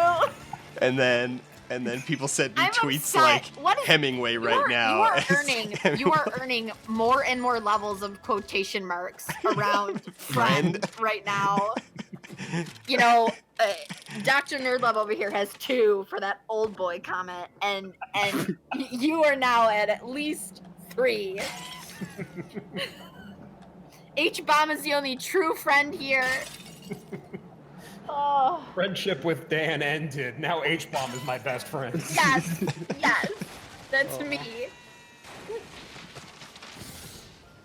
Oh. I still can't get the Ready Player One song that guy did out of my head. Oh, we were my God, it's so we were good. singing you it. Remember this and remember this. We were singing it the whole trip, like the whole time. Ready Player One. Ready Player One. Ready Player One 2 will have the sequel will probably have that in it as an extra reference. So good. I just hope the sequel has Ernie Klein's like Ode to a Nerd Girl in it. Oh God, my friend made fun of that so badly that he went back and edited his website. Wow. Yeah, he like linked it like get a load of this bullshit. Did you know that once, as a reward for the stream, and because I am just game for anything, that I did a dramatic beat poetry live reading on one of our streams? It was of during Nerd Too Porn Human. Altar? Yeah, it was during Too Human. It's so good. And by good, I mean like entertaining. Like the actual poem is not good, obviously. Yeah. Not as a poem or content wise. Like it's not a good poem. The first time I ever heard it, I thought it was a joke, like a bad parody of what a nerd would write about nerd girls. Exactly, that's the problem with his work, is it's indistinguishable from someone writing a story about a complete loser. Well, I mean, and that's part of the thing. Like, so part of the reason why I actually have a decent amount of faith in Spielberg to make something, actually decent, if not outright good, out of Ready Player One is that it already sits kind of at the cusp of it's like, okay, you just need to tweak a few things. All right, so if we strip out Wade Watts' constant justification, if we give him at least a coherent lesson to learn, and if we maybe don't and by taking us out of his Hold on head. 1 second. I just need to, because I only just saw it on mine, but I know I'm a few seconds behind. I know 100% that you just only happened to jump and catch on to that ladder wire after that boulder fell, timing wise. Like, you did not know when that was coming. It looked so slick, but I know it wasn't on purpose, and I just need to call you on it. I love you, but I'm mad at you with your 3 quotation mark levels of friendship. You're now at 1 quotation mark of friendship. Yes, thank you. Good. That it's like, even just by taking us out of Wade Watts' head constantly, and so that you're no longer dealing with his it's like, this is so rad how I memorized all of this stuff and spent a literally impossible amount of time memorizing obscure television shows from the 70s. I think my favorite was the point of him playing a perfect game of Pac-Man. Doesn't that take 6 hours? Yeah, oh god. So just by not having his commentary on that frames it all as how cool all of this is, and that it's this is a great way to spend my entire life, is going to make this commentary of hey, maybe this isn't actually the healthiest way to spend your entire life, a little bit more coherent. And I know this is like making excuses or whatever, but just for clarification, isn't the whole point of whatever the society is at the time when this exists, is that that is how you get ahead in society? Yeah, well, okay, so one of the things that never really comes together in the book, one of the things that I really had a problem with, is how if you step back from Parzival's framing of it, it's kind of just it's oh wow, this is awful, this society is complete garbage, and it's never actually clear, or I shouldn't say it's not clear, it waffles back and forth between Wade's sense of what he's doing being look, I really don't care about 80s stuff, I'm just really good at this. I'm just really, really good at memorizing stuff. I'm really good at digging through stuff. I'm really good at egg hunting. And so because I live in this crap hole apartment, this is literally my only chance. This is my only hope for getting out of this awful life that I live in. And so I'm doing it. So it keeps waffling back and forth between that and no man, I just devour all of this stuff because it's the best and I love it. And this is just what I do with my free time. I'm not saying I'm not using the word gunting in a sentence. I'm not using it organically in a sentence. I refuse.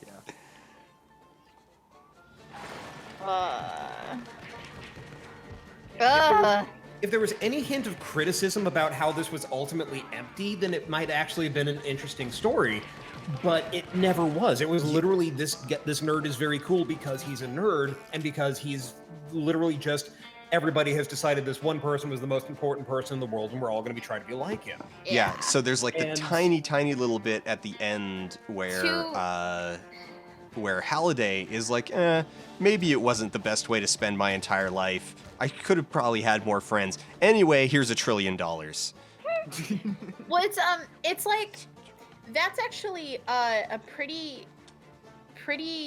broadly applicable criticism, and it's something that Dan and I have chatted about while I've been talking to him a little bit about his insane 50 Shades journey of like, if the book were just able to find a way to frame things that made it clear that like, yeah, this relationship is abusive, like it's bad, and it's not good. This is a garbage relationship between garbage people, but right. And yeah, and like I find that that's like a criticism that I feel about a lot of stuff that people say is like, oh, it's problematic, and then the other half of people say, oh, well, it's just whatever, it's just a book. And it's like, well, it's not too much to ask that something just be like, I don't want completely perfect, unflawed characters. Like, give me shitty relationships and like terrible people. Like, those are still interesting, and those people actually still exist. Just frame them in a way that makes readers aware, or the characters self-aware, or other characters around the characters who aren't self-aware. Like, frame it to offer the alternative reading. Yeah, like, something that at least acknowledges the awfulness of the characters, whereas this 50 Shades of Grey is a book that can't even acknowledge the fact that a journalism major who doesn't have an email address in the year 2000 doesn't exist. In 2011, well, 2009, when she's a journalism major who agreed to do an interview and then didn't read anything about the interview subject or read the questions before she asked them. Or doesn't read the questions before she asks them, doesn't do any research of her own, and then complains about her roommate like not giving her a summary. And it's like, you didn't read the questions, you were not going to read the bio. And so, like, yeah, so there's all these little things that the movie improves just by, it's like, okay, let's just have Anna read the bio. You like, could easily, a very like, simple write a change. version of that story where it plays up the kind of reverse slasher film aspect of Twilight, where the real monster is Bella, clearly abusing this poor kid, this poor vampire. Yeah. I really like that reading. A really bad journalism major. Yeah. But leveraging a career out of like dating. Yeah, like create a foil of someone who's a good journalism major, so you can see that, you know, like there's ways to do it, and you know, there's plenty of like, just, you know, what people would call beach reads, or like pop books or pop fiction, of just like, you know, stuff that's fun to read, or stuff you read like specifically to fantasize, or like stuff that serves a purpose other than like consistently intellectually engaging you, and that's fine.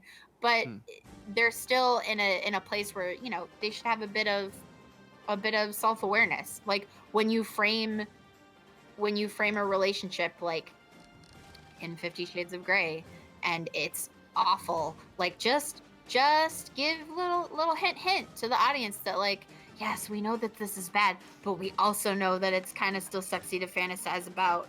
So like, it's cool, have your fantasies, but just don't actually physically let a guy do this to you. Like, you know what I mean? Like, just, you know, go with it. So yeah, it kind of brings, acknowledge the fucked upness of it all. It kind of brings me back to Lady Killer in a Bind.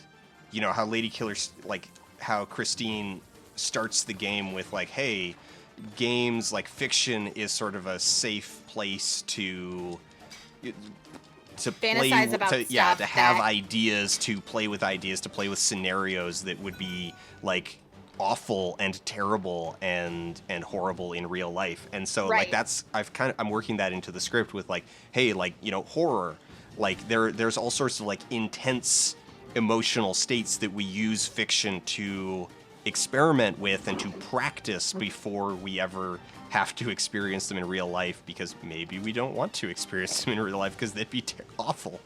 Right. It does like, that's something in analysis that's always quite a difficult line to write, is where does the work need to acknowledge that this is bad, and where does the reader have to acknowledge that this is bad? Where's the line there? Like, I think there's a lot of like really interesting stuff that can be said about 50 Shades and its popularity and what that says, and like, you know, just like the general everything about it. There's so much you can talk about, And perhaps there's something like useful on some level there, just as it is almost. But at the same time, Right. it's still like the Dane Cook of BDSM literature. Also, though, that's an It's amazing- funny, we were talking that's an about amazing we were trait. talking about Dane Cook on the trip in the car, and I was like, you know what? At the end of the day, Dane Cook is not the worst comedian ever. He's just kind of bad.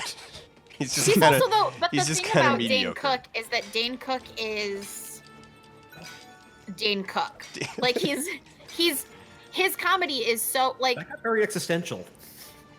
It reminds me, honestly, he reminds me a lot of Ready Player One, where all of his anecdotes end with him winning in some way. Like, there's never a part where he's a loser. Like, he's the butt of the joke. Oh man, actually, there's a great kind of comparison there, because you can think of like it's like okay, a similar sort of joke told by Mahoney, New in Town. Crap, what's his name? I don't know. Mulvaney, John Mulaney. Oh yeah, that guy. Mulaney. Yeah. Mulvaney. Mulvaney? No, it's not Mulvaney. Mulaney. John? Yeah. Is it John? Yes, John Mulaney? it's John John. Mulaney's New in Town? Yes, John Mulaney. Stop. Okay, so John Mulaney, it's like John Mulaney has the whole joke about going to the doctor to like scam them out of, well, not scam, but like get Xanax for the plane, and he like stupidly like makes up this whole reason that it's like, oh well, I pee too often, like thinking that he'll go in for something stupid, and then just add it as an after. It's like, okay, and it's like, oh, one more thing, I also get nervous on airplanes. Will you give me a Xanax prescription? And the whole, like, the crux of the joke is that he ends up causing himself all of this pain and trouble because he just didn't have the foresight to like, hey, maybe just like ask your doctor about anxiety instead of, exposing yourself to a prostate exam because you lied about how often you pee because you don't actually have, there's not actually anything wrong with you. Like he's the loser in the story. Yeah. But at the same time, like, get a prostate exam. Like, those are important. You should also that. Yeah, when you live for men, if you live long enough, then the odds of prostate cancer basically hit 100%. Yeah. Yeah, it's awful. Yeah. But yeah, also, since I'm the lady on the stream, I'll say it, like, get your boobs squished. Go in, I hear that and really get your hurts. mammogram. I hear that Like- really hurts. Yeah. Get your pap smear, I feel like everybody who watches you is old enough to probably have already had one, but I did find out recently that I have a friend that's several years older than me and never has had a pap smear or even been to a gynecologist. Which that should not be like, I mean, I understand if you can't afford insurance or whatever, but like try to find a way if you can. Planned Parenthood offers a lot of those services. Now, since we're being all serious about everything, Yeah. I think Planned Parenthood also does prostate exam kind of things, like those like basic, Oh yeah, like checking Planned out your Parenthood does a lot of reproductive health for men as well as for women. Yep. Yeah. So support Planned Parenthood, donate to Planned Parenthood, and also go to Planned Parenthood if you need help. They can also give you recommendations for Cthulhu is correcting me, and they're completely right.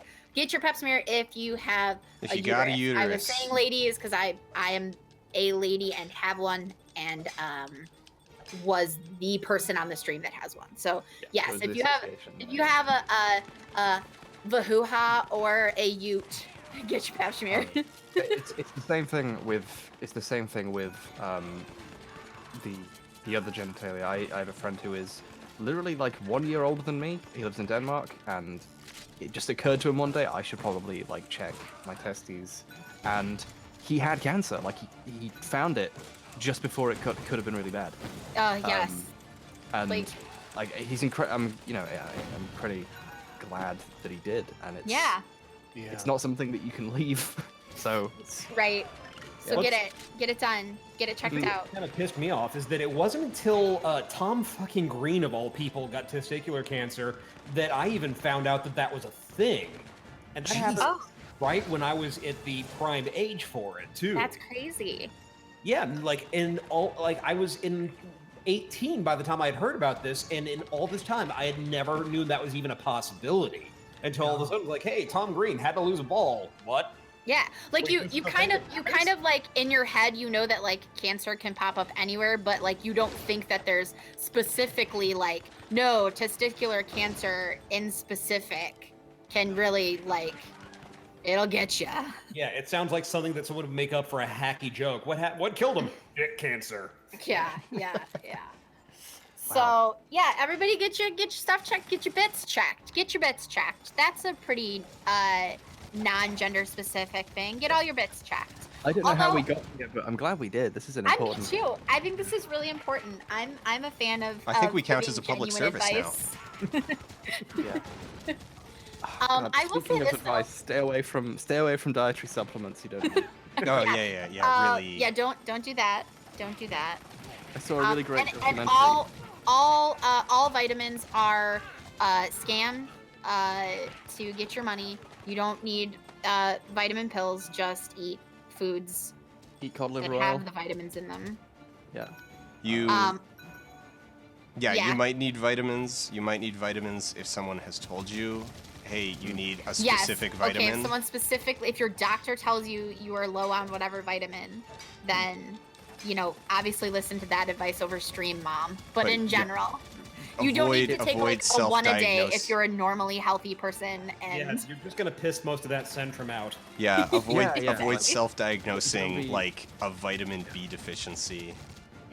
Don't be young me and be like, if I eat several of these, I'll have more vitamins than I need. I'll be like a superhero. I'll have like low-level superpowers that you get when you have more than enough vitamins you need. And actually, this means that your body gets sick of them and you can't take vitamins anymore because you you just make pee you 'em out. sick. You just pee 'em out. So well, and that's the thing is some of them you don't pee out. Right. No. Yes. Builds up in your system. So I've been reading this amazing book. It's called If Our Bodies Could Talk, or If Our Bodies Can Talk. Let me see. I think it's Could Talk. Yeah. I'll pull it up because I'm reading it as an ebook, so I got it right here. If Our Bodies Could Talk. It's by James Hamblin. It's really, really good, and there's an entire chapter/section on what vitamins actually are, how they got that name, and I will like TLDR it for you, but you should totally read it. It's really, really interesting, especially if you're into like super nerdy stuff. The book reads really well because the guy was like a pop journalist who found his way into like studying and specifically writing articles with like a comedic bent about health. But anyway, coming on back. So basically, TLDR, vitamins are specific nutrients that prevent a specific disease. And we figured this out over, a group being deficient in them and developing said disease. For example, vitamin C curing scurvy, right? That's like one of the best known stories, but every other one of the quote vitamins that we have is actually like it's specifically related to its deficiency in your diet will cause a disease. So yeah, it's interesting stories. Vitamin C is reasonably safe. Like vitamin C, you can the like LD50 on vitamin C is like a pound. So just don't eat like an entire bottle of vitamin C powder. Yeah, don't. Everything in moderation except for moderation, like. But like, or is it including moderation? Whatever the phrase is. Like, one of the reasons why vitamins are kind of dangerous is because in like the places that you normally get them from, all the other stuff is there and your body filters through. Like, there's tons of sugar in fruit, but it's not bad for you because, or as bad for you as just eating the sugar because it's your body combined with fiber. out. It's combined with fiber that's going to slow down the uptake. Yeah. Whereas if it's just in a pill, like you don't get any of that, so you got to be really careful for it. I really want to do a documentary on vitamin supplements where you interview people who feel really, really positively about the supplements they're taking. And then partway through you pause and go, this is great, but just incidentally, he's describing the symptoms that you feel when your liver goes into overdrive to try and kick something poisonous out. Like, just incidentally. Just interestingly enough. You take a little bit of poison, you feel good because your body freaks out. Good question mark. It's basically the adrenaline like rush. A lot of alcohol and drugs. It's that you're literally talking like poisoning yourself, and just it happens to feel good. Right. This is an interesting scene, by the way. Having Hunter S. Thompson. Yeah. I mean, I guess we finally have our scale. Like, he's a really tiny chameleon. Like, I don't think chameleons are that small. Who made that shirt for him? Like, I feel like I've seen chameleons that are the full length of, like, a person's forearm. So... I was hoping that was a bullseye. So he's tiny. He's like palm of the hand chameleon. Ah. No. Wait. That was literally... Holy crap. Holy crap. What? They just straight up lifted the no from Revenge of the Sith. No, I don't believe you. I'm gonna do it again. I'll fail it again. I'm gonna turn it up. Believe you. I'm gonna turn it up. I will fail it again, and I'm turning it up. Oh my god. Weasels!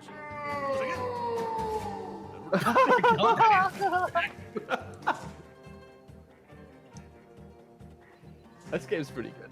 Wow, I think you're right. It is. I just watched Revenge of the Sith like. Oh my god, that's amazing. God, why? On the plane.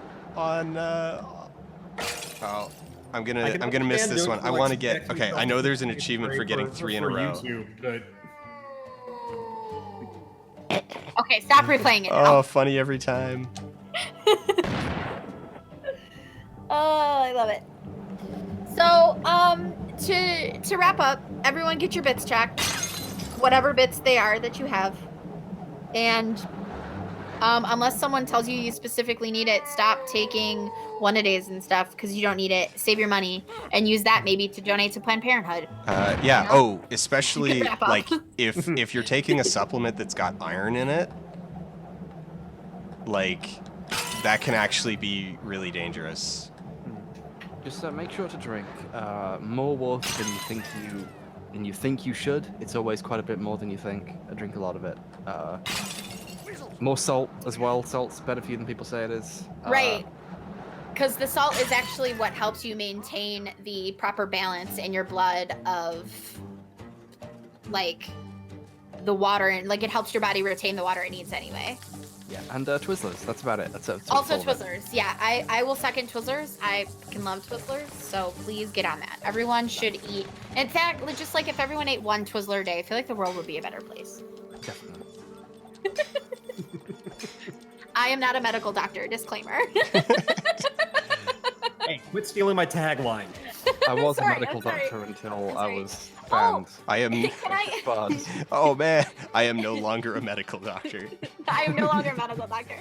I lost my medical license due to a related accident. We should have a podcast where we all call ourselves doctor something, but specifically call it like. No longer a doctor. We're not. Trust us, we're not doctors. How I lost my medical license. We all just talk about our opinions on things. That's a good sequel to I would like to say.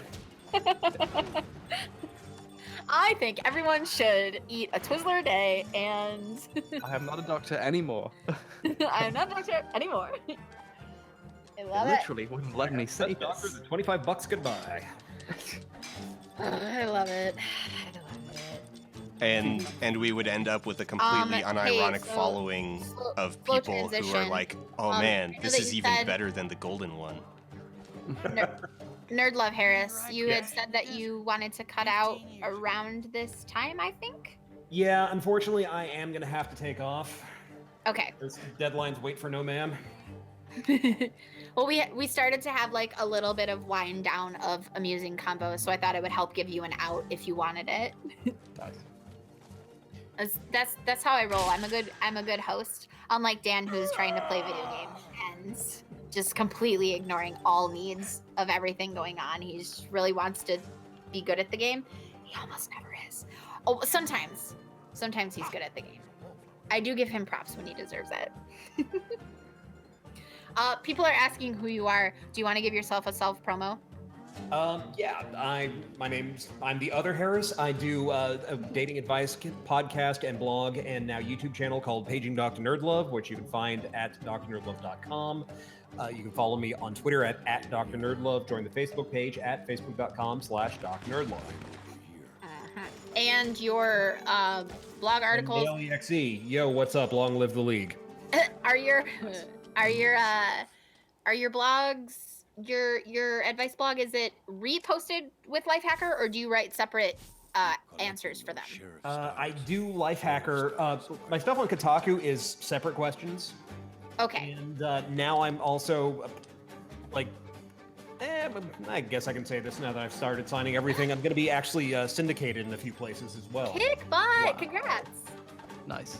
Yeah, okay, so I misspoke when I said I follow Lifehacker's feed, and that includes everything, including Kotaku. I didn't realize it was specifically Kotaku. So, yeah. So, cool. for people who want to send in questions for Ask Dr. Nerdlove on Kotaku, then you send it to doc@drnerdlove.com with Kotaku in the headline. Gotcha. Well, there you have it. Give Dr. Nerdlove some nerd love. Hit him up with your questions. And if you can't get a hold of him or he just completely ignores you, you can also come ask me, your stream mom, if it's sex geek related, because you know that I'll talk about that weird ass shit with you on stream. Oh, sorry for my chimes. She will also talk to you about weird ass stuff. I will talk to you about anything generally weird, but specifically weird ass sex geek stuff and probably weird ass stuff. I mean, whatever. It's 2018. Involves corn. Weird ass stuff is on the table. Nice. Corn stuff's also on there. Corn. Oh wait, no. Corn stuff is now right. No. Do not ask her about the corn on the cock. No, I do not give my consent to this conversation. I feel like there's a pun involving corn pone in here somewhere. No. Everybody just... Okay, so... There are some people genuinely in here who have no idea, because my Twitter isn't as popular as Dan's Twitter. If you want to know about why people keep asking me about the corn dildo, there is plenty of information on my Twitter. There's a whole thread of wonderful amusements. Click around onto each tweet, because people branched off into various threads that are just great. So just have, go check it out. And if you don't know my Twitter, then what are you doing with your life? But it's at Clear as Crystal. That's me. So. And then look for the baby arm. God. It's not, you can't see the baby arm, so don't look for it. But look for a Dr. Nerdlove tweet that he sent in response to the corn dildo. And the link in that tweet is a horrifying. It is the bad dragon to end all bad dragons. It is so awful that it earned Nerdlove his first set of quotation marks around his friend status. It is which he now has two. I wonder if anyone has ever actually tried to use that thing. I can't imagine anyone but a very dedicated cam girl or someone getting paid a lot of money to do a kink video. I can't. The thing about the corn thing is, I get, the design behind it makes sense. I can see why they, I'm not look, why did it have to be corn? Why did you have to call it corn? You could have designed it to look like something that isn't corn. Right, you could have, yes, I'm with you. I understand the impetus for the texture, right? That makes sense. But why specifically, not only why specifically make it corn themed, but then why go the extra step to not just make it corn themed, but still attempt to also make it penis themed by giving it a head and balls? That is where... Yeah. It's like, you know, when someone was designing a shape that they were like, this is what I feel I need for my needs. This is okay. Right, yeah. And then someone probably jokingly said, that looks like a dragon's dick. And then they went, aha, that's Bad a marketing dragon. opportunity. What sort of person hears that looks a bit like corn on the cob and goes, yes, this is the marketing opportunity of a lifetime. My bits crave corn. The only thing I can keep coming back to is that whole drill tweet about shrinking into a corn cob. Oh God, no! Like, why? Why does it exist? I mean, I guess okay. Like you said, texture-wise, I understand why it exists. Like, I understand why someone made it. I just don't understand why they went full out on the theme, but yet didn't. Like, they went too far into the theme and yet not far enough. Because someone else linked an entire article on this thread of various corn-themed sex toys, and there are other corn dildos, but they're just like corn on the cobs that are made of silicone, like just something fun and textured with which to shove in an insertable, like in one of your holes.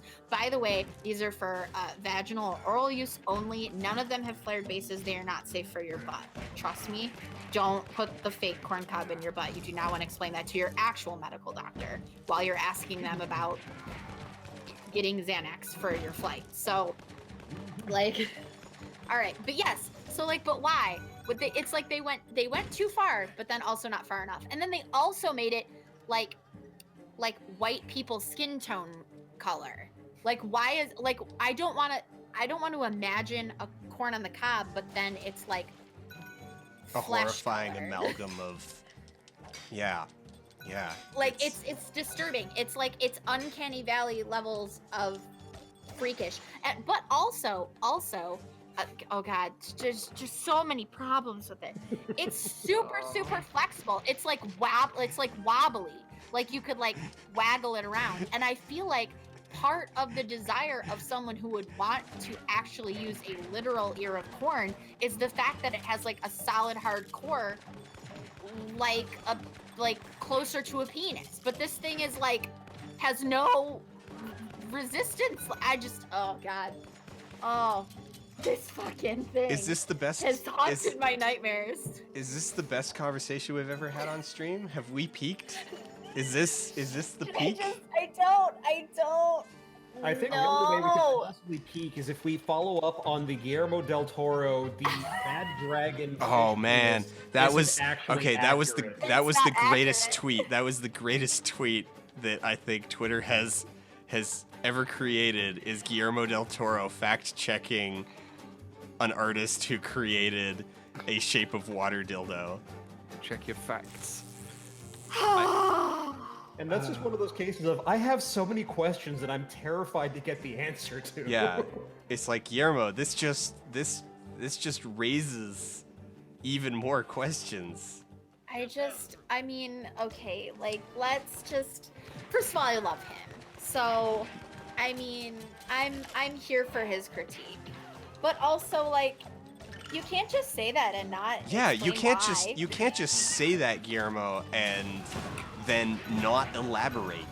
The best response to it, and I think one of the more popular viral responses to it, was someone had like quote tweeted it and said, "Then design us an accurate one, you coward." Yes, and, yeah. You know, like I agree. Like.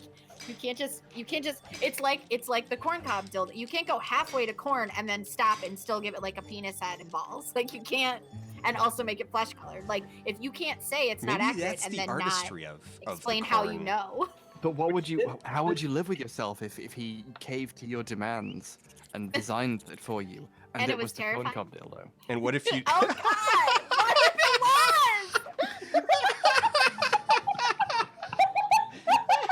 No. Being saved from the worst fate. You have to understand his process. He knows intimately every single inch of all of his creations because he's that devoted of a designer, which means that somewhere there is a Guillermo del Toro notebook that tells you exactly what kaiju dick looks like. Yeah, no, there is. There definitely. And you know what? Like, okay, okay. You know, Actually, no, that's I love true. The GDT. kaiju, I think, are all genetically female.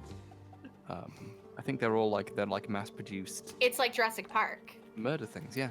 Like they're all ladies. Yeah, Spielberg found a way to not have to design a dinosaur's dick. Yeah, like he just didn't even have to. Although, I mean, since they're descended from birds, don't they all have like weird cloacas? Oh my god. This is more thought than I was prepared to put in.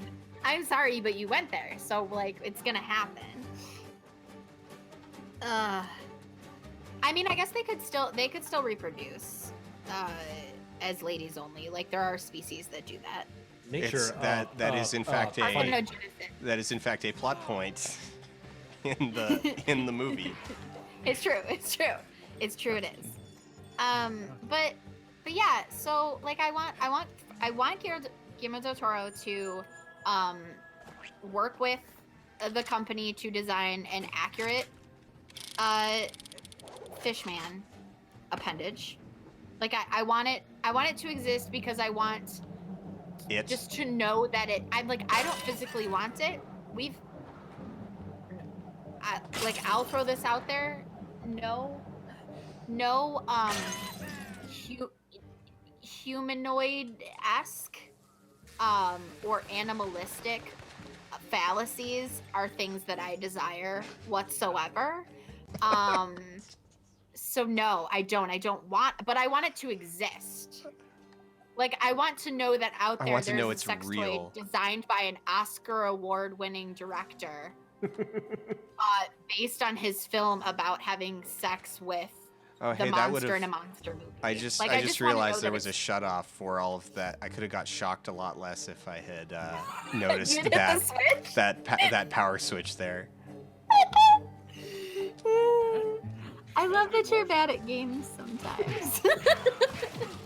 We're busy talking about fish dicks, and man is like, oh man, I could have been playing this more efficiently.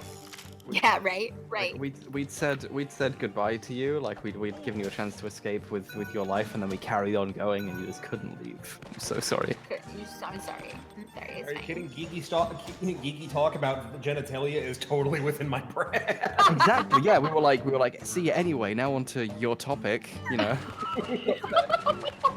My copy of The 4-Hour Body arrived today. It's a lot bigger than I thought it would be, but it turns out because the print is really large. So. Yeah. Oh, is it? Yeah. I read it as an ebook, so I don't remember. Yeah. Do you want my ebook copy? We talked about this. You said you were gonna buy one anyway, but like, do you want one that's portable? Because that book is not portable. No, I like looking like I don't really port my books anyway. Oh my god! Okay. I just opened it to. Oh, Jesus. You don't read in public to look intelligent a random page, and I opened it to pick up 245, which is a chapter entitled The 15-Minute Female Orgasm. Oh, so, yeah, that's a crazy chapter. There's a lot of diagrams. This is a lot. It's really good. You should find someone to test it with. Oh, my goodness. Like, just get on it. Like, because you have to test everything in the book. That's the whole point of your video, right? You didn't know. That's where this is going, right? You didn't know. I thought it was going to be a book about having a funny diet. I didn't. Oh. Yeah. No, that's only like a quarter of it. Yeah. It's also about like just like getting your body to peak performance, and one of the things you can be good at performing is giving ladies orgasms. Did you not know? Like, I've heard. Yes. Chop. Clear out your day, because this is going to take practice. It does. It does take practice. If you read the chapter, he talks about how he had to take like a whole class, and sometimes it takes like an hour or more to achieve it. Like, so, you know. It takes an hour or more to achieve the 15-minute female orgasm? The 15-minute orgasm is not the time that it takes to reach peak. The 15 minutes it's how long it continuous. Lasts. Yes. Oh. Yes. Oh, jeez. Yeah. Mm-hmm. And that's just one of those times of like, I can't imagine. It's some tantric shit right there. Like, I admittedly, coming at this from a male perspective, cannot imagine having to take that much time out of my day for just one orgasm. Yeah, that's... Like, after a certain point, you'd almost be like, oh god, can I finish already? Yeah, what if I can right. last 15 minutes if it takes this long? Like, imagine, so think of it this way. Imagine how long an orgasm normally lasts, and then proportionately how long it takes to reach that point, right?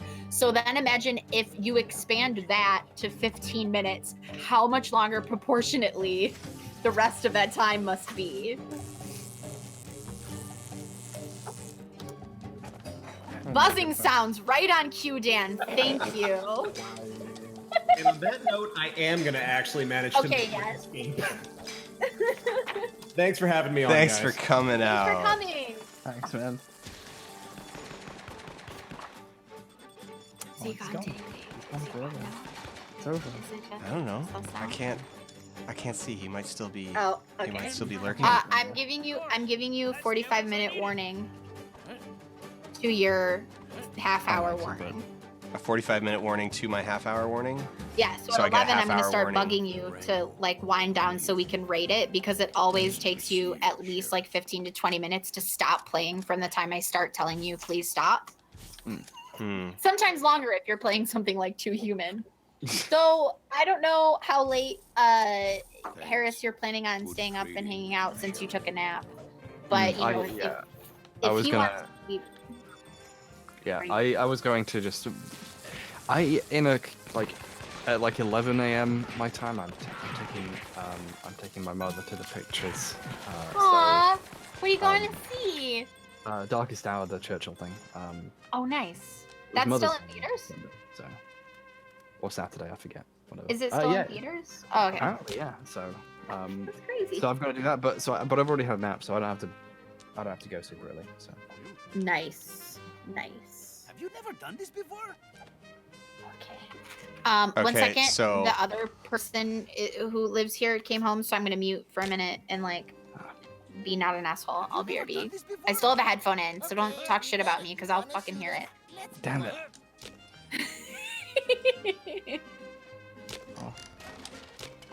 So, I did discover. Ah, crap. If people are wondering why it's so dark, it's because we're back. I switched the capture cards around again, so we're back on the one that has the crap. That has the shifted gamma. Yeah. And so I literally just can't see what's going on at all. I'm gonna need to turn on our like awful. All right, let's just crank that. All right, there You're we go. into video Wait. stuff, aren't you? I'm into video stuff. So I take it you've heard about the Frame Meister then? The Frame Meister? No. Oh, it's I think the FPG Mini is the actual name. I think it's just like a video scaler that is really good for getting an HDMI input out of sort of early consoles and stuff. That's not got any lag and is very visible. By the way, the streams version of the Gamma now is a nightmare. Oh yes, it is a nightmare, and I'm gonna turn it off. I just needed to. You need to be able to see. It Yeah. looks like that to me too. Yeah. Oh, okay. That's It's just that hard to see in this game. It's just in these parts. It's purely because of the capture card. I've actually been talking to Black Magic about it for a couple weeks now. And they're like, "Oh, that's weird." So I'm kind of expecting that like next product patch, I came back. they may have fixed it, because my other capture card, the previous, it's actually funny because the previous version of this card doesn't have this problem. So the old version of the technology, and it's not even just like the patch revision, because they're both patched to sort of the same point. It's aim for his head. Oh, we're just gonna shoot Hunter S. Oh. Oh. That's a dark. Are you shooting Hunter S. Thompson in the head? Well, we're golfing at him. From a distance, it just looked like it was the gold bullet, but it was actually the gold golf thing. thing. Thank Jesus. That's a lot. It's still. To be fair though, the size of the bullet that you have as that guess, tiny ass chameleon, Yeah. you probably wouldn't like really hurt him. Like it would be more like he got bit by a bug. Like it would be painful, but you're not gonna like pierce bone. Yeah, but it's still like, I mean, it's still dark. I'll give you that. yeah. I mean, I'm not a doctor anymore, but Right, exactly. it's still pretty bad. It's still pretty, but you shouldn't get shot with bullets of any size. It's bad for your health. I mean, I'm not a doctor anymore, but But yeah, like I was saying down there, the frame rate's just a cool. It's a cool scaler for like N64, PS2 era cards. I've been looking it up just because it's fun to read about the people who insist on not using emulators, which are just beautiful and perfect. So, especially just reading about the amount of work people have done to make the N64 look okay in the modern day versus emulating it and turning off the weird filtering that the N64 normally does is like kind of fascinating. I'm glad that people are putting in the work though.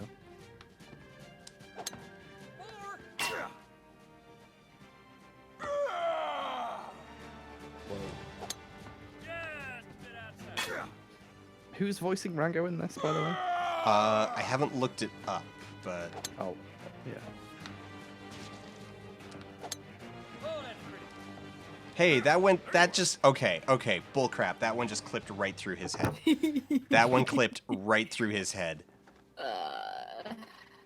That one was successful. I like hitting him in the head, but you haven't broken his glasses yet. Like, yeah, that's. You have to hit his head. He doesn't even care if you hit him in the neck. Or the shoulder. I like that they're both wearing the same shirt. There we go. And that's how I found the next clue to the metallurgical mystery facing us today. I missed two. I missed a bunch of stuff. I missed two of each. The lighting was so poor. It's not your fault. Yeah. I should have just used the other. I should have just used the other capture card, but like the animation of OBS a real is all set person up. in this style is really horrifying, though. Let me say. Yeah. Like when he was just slow-mo and his like mouth was flying open and then his eyes were revealed, it was like actually creepy as hell. Hey, we're from Albuquerque. All right, listen up. We got to keep going. Now, this next one may offend some of you with more H-Bomb, Bexel says that it's Jared Butler. Jared Butler? I think maybe they meant Gerard Butler. No, it would not be Gerard Butler. Okay, so apparently it's literally Jared Butler. It would Jared Butler. I don't know who that is. Yeah, when you search for Jared Butler, it gives you the results for Gerard Butler, and you have to click search again for Jared Butler. God, that's gotta be awful. You have to tell him it's like, I want the less famous person. Yeah. He was an actor in Pirates of the Caribbean at World's End. No, good for him. Hey now. This road seldom traveled by the multitude. Wait, at World's End, is that, I think that, which one is that? Is that 8 or 9? Is that Pirates of the Caribbean 8 or 9? World's End is 3, I think. Wait, 3, but, I was actually really surprised to find out that the latest one, Dead Men Tell No Tales, is merely the 5th. Yeah. Only 5. Only 5. Oh, do you mean Pirates of the Dead Men Caribbean Tell No Tales? Is that the one that you're talking about? The double feature? Oh, he was a voice actor in Pirates of the Caribbean at World's End, the video game. Oh wow, he voiced Judge Minty in a Judge Dredd short film, and then in 2016, he voiced a character in a Strontium Dog fan film, which I believe is like the Judge Dredd universe. Yeah. Oh, nice. Though this is making me realize, so he was probably Jack in the Pirates of the Caribbean movie, which means his thing is doing Johnny Depp. To be Johnny Depp. In oh yeah, Yeah, he's Johnny Depp in video Pirates of games. the Caribbean's video game and Pirates of the Caribbean Online, which apparently is a game that I've never heard of before. Well, he's Pirates of found the himself a Caribbean solid. Online. So, I read this super interesting article several years ago about the art of voiceover or dubbing in France, and how they really do see it as an art form. And if you can get yourself they like to use the same voice actor for the same actor. So if there was one of the people they interviewed in the article was the French Jennifer Lawrence. So anything Jennifer Lawrence did, this one voice actress re-records the French voiceover for. Whereas we only really have that for Lorenzo music and Bill Murray, kind of. And Bill Murray. Yeah, okay. Apparently, in some countries, Dead Men Tell No Tales is called Salazar's Revenge. It is, which makes it really, really funny. Because, I guess the UK version is Salazar's Revenge, which means that at the very beginning of the movie, there's this super, super obvious title drop. What's his name? The actor who played Anton Chigurh. Oh yeah. Javier Bardem. Javier Bardem. So Javier Bardem does this title drop. It's because Dead Men Tell No Tales, and then camera pulls out and the titles come swooping in. Dead Men Tell No Tales. So in the UK version, it's because Dead Men Tell No Tales, pulls out Salazar's Revenge. No, I was hoping it went the other way, where it zoomed in on and he went, because Salazar's Revenge. Just that would then become the single truly hilarious moment in that movie. I saw that movie on a plane, and it was horrible. I like Javier Bardem. I think he's a really good actor, and he does a pretty good job of playing the reboot of the Ghost Pirate from the first movie. He's I'm gonna get you, you bloody pirates! And Jack Sparrow is no, I'm not. I'm wacky. And then I'm wacky. Do something. Yeah. I feel I figured it out. I I'm cracked not, the Johnny I'm Depp wacky code. is I feel I'm not, I'm wacky is just Johnny Depp's career. Oh man. Oh, in the guillotine basket, when he's going to get his head cut off in Salazar's Revenge, the severed heads in the basket are of the film's two directors, which the film had two directors. That's interesting. Yeah, I thought it was a double feature. That's what all the posters in New York looked like.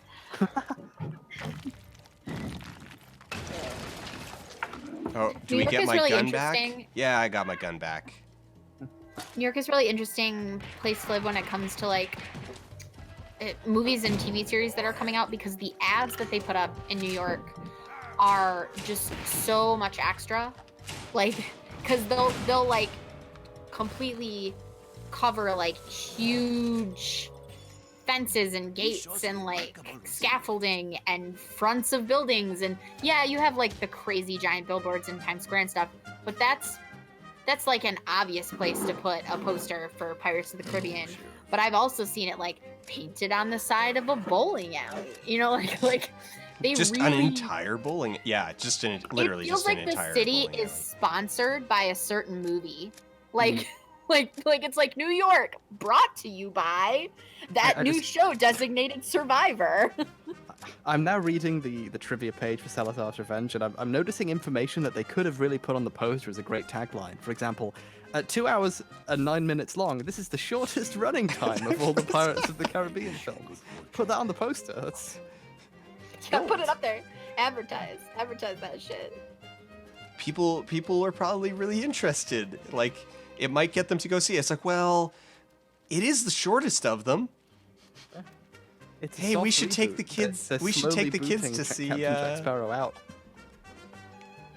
It's actually really funny when I was watching it. I got to the end, and then there's a post-credits scene with Will, played by Legolas, and the actor whose name I cannot remember at the moment. Orlando Loom. Borlando Loom appears for about 2 minutes in the entire movie, and the post-credits sequence with him is easily the most compelling time, like the most compelling moment in the entire movie. Like that 90 seconds is more interesting than the rest of the movie combined. I just need to draw your attention to the fat, creepy lizard man in like the sweaty white tank top thing that he's wearing.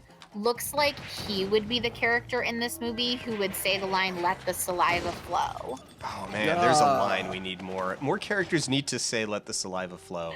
I feel like be... you can watch almost any movie and pick the character out who would say it if it were a line. Like I think that's how we should rate movies from now on. Yeah, like people wanted Hodor to say 3 out of 4 stars, women's rights. And the character that would say "Let the saliva flow" is the guy in the background of the bar scene at 15 minutes in. Yeah, like it would be. I mean, it would be great if Hodor said women's rights at least once. I think it would be even better if he just said "Let the saliva flow."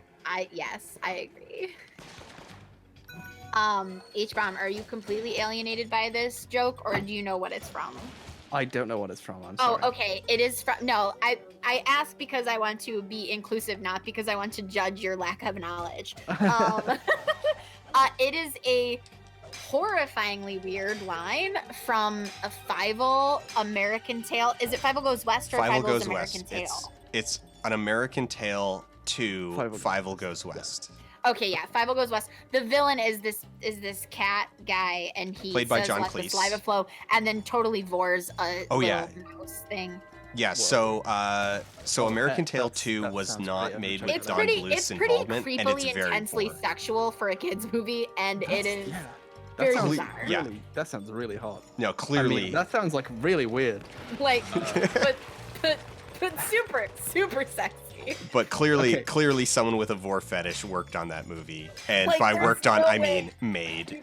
You can escape the concept that scene is meant to be like the beginning of a separate but related porn. I think this is my favorite. I've got a new favorite anecdote about the Pirates movie. Hans Zimmer passed on composing for the film so he could compose for Dunkirk, which I think is the sickest burn. Because like Dunkirk doesn't have a soundtrack. That's amazing. That's like a good burn for literally anything. Yeah, I'd rather do sound for a silent film.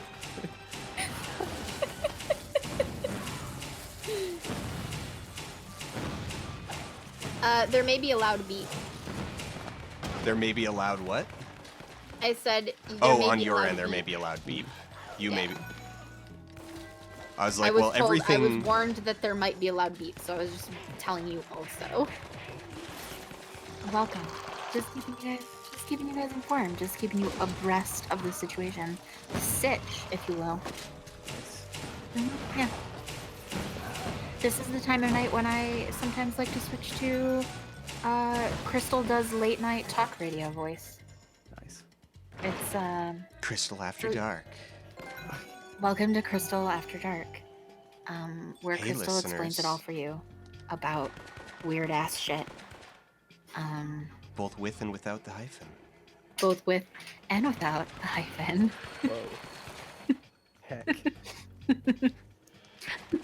It's after dark. I'm sorry, but so when you said oh heck, I feel like that's just like the best. Like, God, I don't know what to say in this situation. It's like when someone's really coming on to you, and you don't necessarily want to like make them feel bad for it, but you don't necessarily. You're not sure if you're gonna participate yet, or if you're like I'm into this, but I'm really bad at dirty talk, and you're just like, Heck. Yeah, I was going for the latter. That was more like, yeah. Just Oh wow, like I'm at my favorite part of the Pirates of the Caribbean trivia list. The trivia items below may give away important plot points. Like what important plot points? I love spoiler trivia. The father of Captain Jack Sparrow was played by a Rolling Stone, and in this film, the uncle of Captain Jack Sparrow is played by Paul McCartney, by a Beatle. That's like there's a band members. By the way, it's not a twist that his dad turns out to be Paul McCartney. That doesn't make any sense. Like, why is that in the spoilers category? Oh, because it's probably, I mean, like, he wasn't advertised in anything, and that's like a big name to be a big deal cameo, so. Like, it's not like it was in the trailer, like, oh my god, Paul McCartney's in it? Oh, how is this a spoiler? Because Will is the captain of the Flying Dutchman, he can only step on land once every 10 years. That's this movie literally was released 10 years after the third movie, which was the last one with Will. Like, that's not a spoiler. That's just like a really literally cool the plot of the last movie, or definitely the plot of 2 movies ago. That is a spoiler for 2 movies prior. I draw the line at 2 movies prior. Like, that's like, you know me and my feels about spoilers, but like, there's a statute of limitations. There's a limit, you know. And 2 movies old spoilers is like, that's you've hit my limit. You can't, like, wait, which limit? Like 2 movies ago? Like, it's like, okay, no, 2 movies that's not ago, a we can be spoiler. we can just talk about 2 movies ago. Yes, exactly.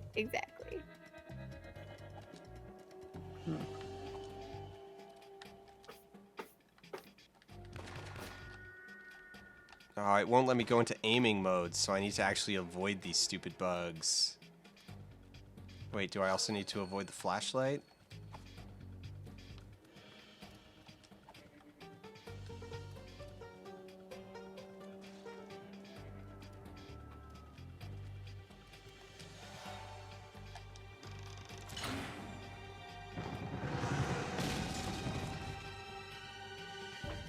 Okay, we've got that, but we've also got this.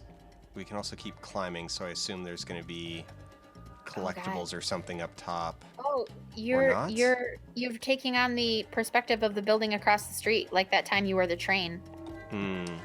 But less glitchy this time. Yeah. You can actually still see the character you're controlling. Yes. I seriously thought I'm when not that just fell, I thought that you were standing like in the wrong spot and you just got killed. Like, I thought you pulled the lever and then died. Oh my god, what is that sound? They've announced the 6th Pirates film, by the way. Another one. They do really well in like some country that doesn't actually exist. They make profits from some unknown country. They love it. They just love Pirates of the Caribbean. I just really love it. Maybe is it something near the Caribbean? Some kind of like tax haven somewhere just really loves Pirates of the Caribbean. Okay, so The Cayman Islands just love watching Pirates of the Caribbean. That's really good. I've only seen Pirates 3 in like small chunks, so I'm not actually certain what happens in it because I saw it enough bits that. Doesn't it movie begin with like a child being hung and then it'll hanged rather, and then then it becomes a comedy for a bit? Like, it's what? Wait, I don't remember. Yeah, I don't really remember 3 very well. Pirates 3 was good. more or less Like, when it's I started checking out. It's the Beverly Hills Cop 3 of the series. Like, they lost the plot. So it's definitely no Lethal Weapon 3. It's definitely no. American For some reason, I Tail remember 3. Beverly Hills Cop 3 beginning on like this really like tense action segment that's not to do anything to do with like comedy cop antics. Remember when people thought being a cop was like a fun comedy idea? Actually, people still do. Then 9/9 is out. Like, Brooklyn Nine-Nine, though, is legitimately a great show, though. it's a really great show, and I feel bad for enjoying it. Why? Because it's about cops. It's about cops, yeah. Yeah, but to be fair, in the show, the cops are like what Terrible we at their job. wish cops would be. That's true, yeah. That's like, it's wish fulfillment in its own cool way. And there's also the episode where Terry Crews has to, that's his character's name, Terry Crews has to deal with Yeah, it is. another cop being racist, which is like, that's a heck of a thing to put in there. Like, And I love though make a that like real they World Cup from it. that they also address though like having to try to have that talk with his kids. That's like a That's lot. the B Like, plot of it. Like that was and they do it in a way that it still maintains like all of the comedy of Brooklyn Nine-Nine, but like deals with it. Yeah. What a show! Wow, gosh. It's an amazing show. I love it so much. Yeah. Stream Homework Part 3. If you're not watching Brooklyn Nine-Nine, what are you doing with your life? Everybody catch up. Just binge it. I think the funniest joke, possibly of all time, is in Brooklyn Nine-Nine when they go to a convention and there's a diversity in comics panel. Yes! Oh my god. It's just all dudes. Yes, I remember that. Oh my god, I love it. I love it. That reminds me of a similar joke they made in Parks and Rec, where they're having there's like a meeting, and it's about like diversity in the workplace or like women in the workplace, and all of the like there's 2 women in the entire room, and one of them is Leslie Knope. And she's like, I just assumed that they would send women. Oh my god, I'm part of the problem. Wow. Parts 1 and 2 of homework today were to watch. One was to watch the Little Nemo in Slumberland animated feature film. It's amazing. Check it out. Part 2 was to read the book If Our Bodies Could Talk, which is really, really interesting book about health. And it's not written anywhere near as boring as you would think a book about health would be. And also to read the 4-Hour Body chapter. Also to read the chapter 4. one, chapter Okay, so is that homework one. Part 3 is 4-Hour Body chapter about the 15-minute female orgasm. Yeah, it's in 2 parts as well. There's a lot. Like it keeps going. To be fair, because you know we're taking place in 2018 and the book was written before this would have been popular nomenclature. It is persons with clitori, because it is a clitoral focused orgasm. So not necessarily female, but people with clitori. Keep collecting Yeah. those So there you go. sheriff stars. Is it clitori or would it be clitorises? Is it? I don't know if it's Greek or Latin. English doesn't care. I care. Let's be honest about this nonsense language we speak. This is a linguistic problem we've never had to solve. My friend makes a solid point. If it's biological, it's very likely Latin. So it's probably clitori. Yeah, that does sound better, even if it's not accurate. We should say it like True. I do. It does flow better. It does flow better. Yeah. I think I find any kind of, perhaps this is just from me doing the work that I do investigating, usually men's weird fantasies and describing how to do this stuff good and them being really bad at it and the advice being terrible. It's whenever I read any advice on this issue from a man, it's just like, why don't you just write ask a woman what they want? Which like what? Like that's really it's the easiest bit. It's like the easiest way of doing it, but instead it's like no, you have to buy this book and like it just annoys me a lot. I think I put that joke in the Pick a Partnership video. It's like it's certainly easier than asking them. You know, okay, so I will say though that particularly when you're coming from like a nerd or a geek, a culture, and I don't even I'm not even thinking of this in like toxic masculinity. I just mean like people who really like knowing like psychology and the like actual engineering and like all the stuff behind everything. Like they want to know all the facts. Yeah. Like people really do like reading things and collecting information, and so like, but yes, you should also ask. So like, that's or even just like these guys making the YouTube videos, like they're clearly, you know, inventing it out of whole cloth based on what they think it should be, and have done no actual research. Yes. Even as the difference is, yeah, this Ferris person appears to be actually trying to collate real information as opposed to not real information.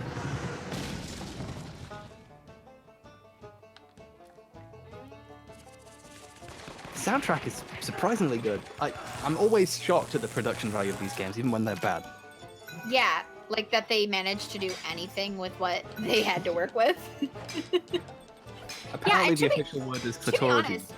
Like we've made fun of this a little bit, so like it has had some of the entertainment value that like that's one of the things that we judge on is if we can make fun of it and laugh at it. But this has legitimately been a pretty good game. Yeah, it's been all right. Yeah.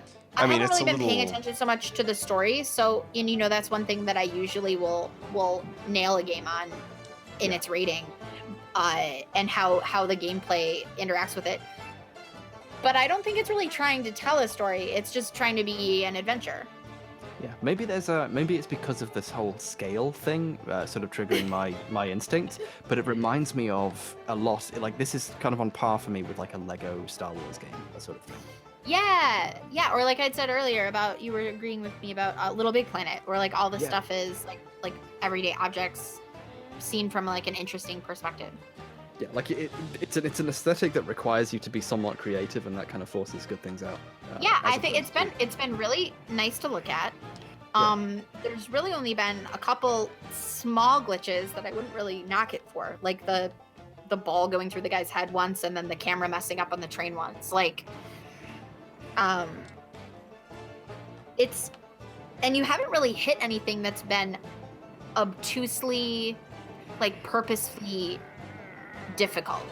This is the first thing where it's like I'm not actually sure where I need to move this crate to. There's Like, something I don't. you need to platform onto, but it's not clear what. Yeah. And I doubt I'd need to like back up like that.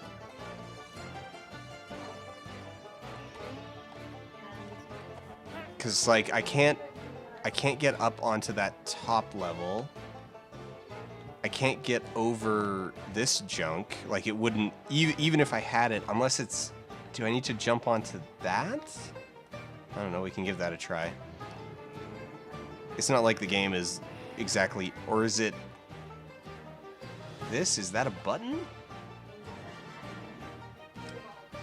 Oh, apparently they're doing a His Dark Materials series. Well, they're trying again now that They- movies are back. Did you get to see? I asked, did you get to see, because it took place somewhere in Britain or England. I mean, so like, you know, I'm being that asshole who's like, hey, do you know this other British guy I know? Did you know that they did a there it play of is. His Dark Materials? I did not actually. I Did never you go had the see it. books. Okay, so no. Okay, I couldn't see the I switch have the because it's a script little for dark. it, and it's really interesting in a weird way. Like it's very different from the books because they tried to tell the overall story of the trilogy, but in like the length of one play. So they kind of skip around a bit and like mash things together. But it was interesting. It was interesting. Why did they stop doing the His Dark Materials movies? Because they sucked and bombed. The first one, really just did one. totally flopped hard. I can't wait for them to bring back Lion, the Witch, and the Wardrobe as well, and do an expanded universe of that. Here's 8 movies. All of them. I mean, at least they the Wardrobe finished part most of. series. At least they finished most of those. I forget. They decided to go in publishing order instead of actual series order though, and so they skipped my actual favorite Narnia book, which is The Magician's Nephew. That's the first one, right? Yeah, I read them in, so some collections will do them in, he published that one last. So some collections do them in order of publishing, so that'll be the last one, but many will go by the intended order, so it becomes the first one. I had read a collection that was labeled as book 1, so I read that first, and even though I'd seen the animated Lion, the Witch, and the Wardrobe, so I loved that story, so I knew that was the series I was starting to read. But The Magician's Nephew is still my favorite Narnia book. I always find that like a little bit troubling when I had the same problem with The Hobbit that we've discussed at length, where you read a really fun book that's good, and then you have the like daunting discovery of, oh, that's part of a long running series and it's not even part 1, and like the fun story that you had kind of evaporates, and realize that you were actually reading this whole other, and you just, oh, I don't want that. Like Lion, the Witch, and the Wardrobe was really, really good. It's a formative children's work.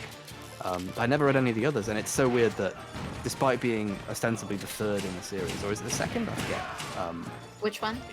Lion, the Witch, and the Wardrobe. Like, I think it's the second or third one. Yeah, like maybe it's a testament to how good that book is that you don't need to read any other books for it to like fit together. Right.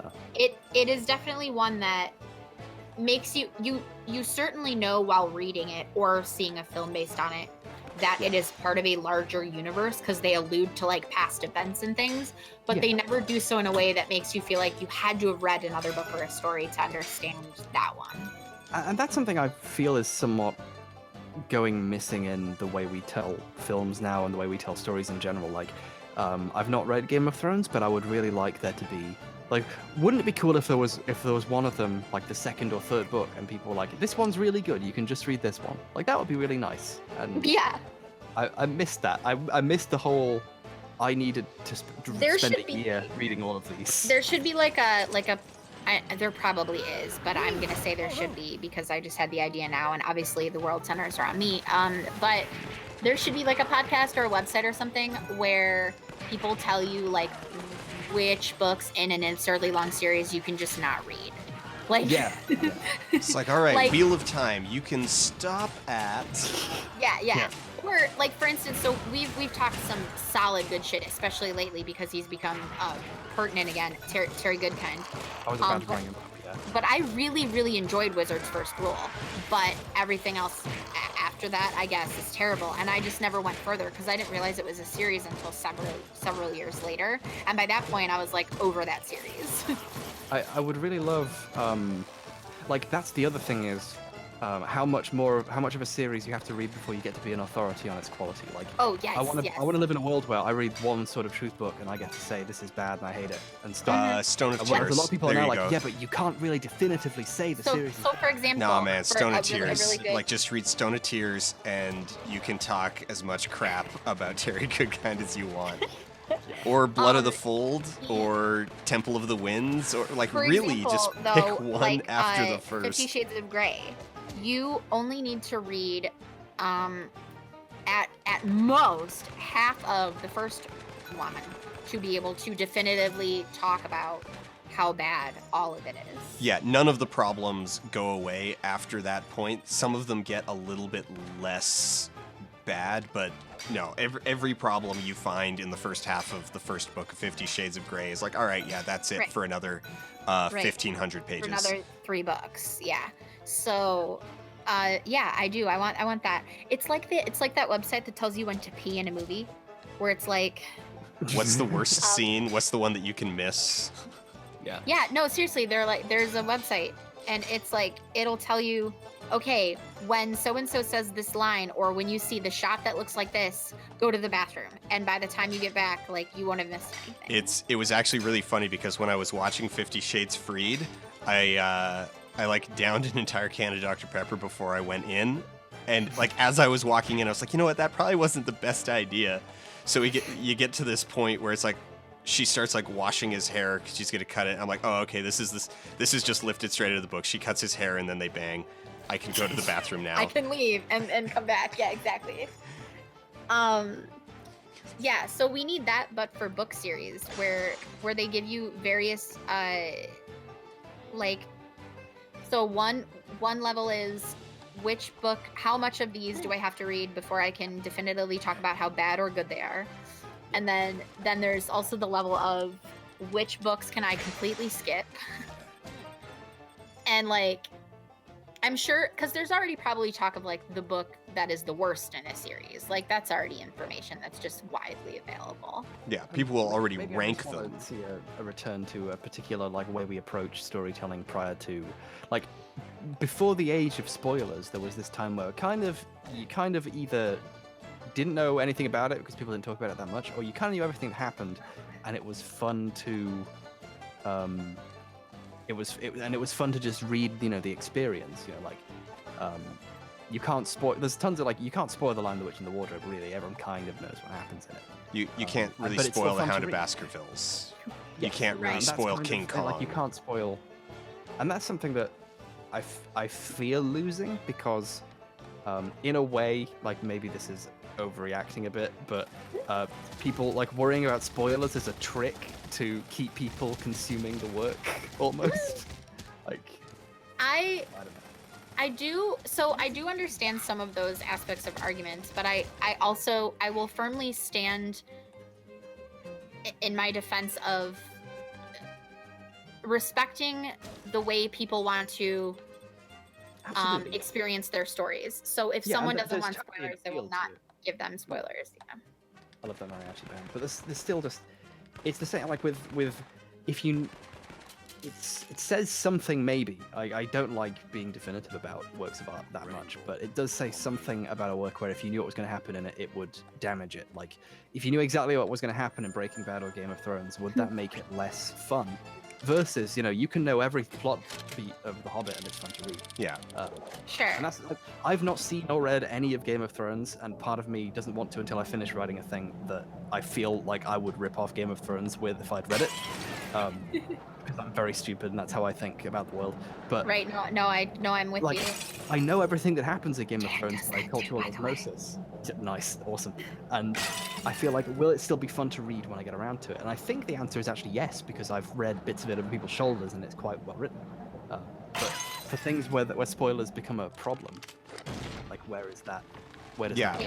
If spoiler, I have said it many times that if spoilers actually destroy your experience with a movie or book or game, it probably wasn't very good. Like if it has that much of a critical weakness. I disagree with that on a level of, okay, so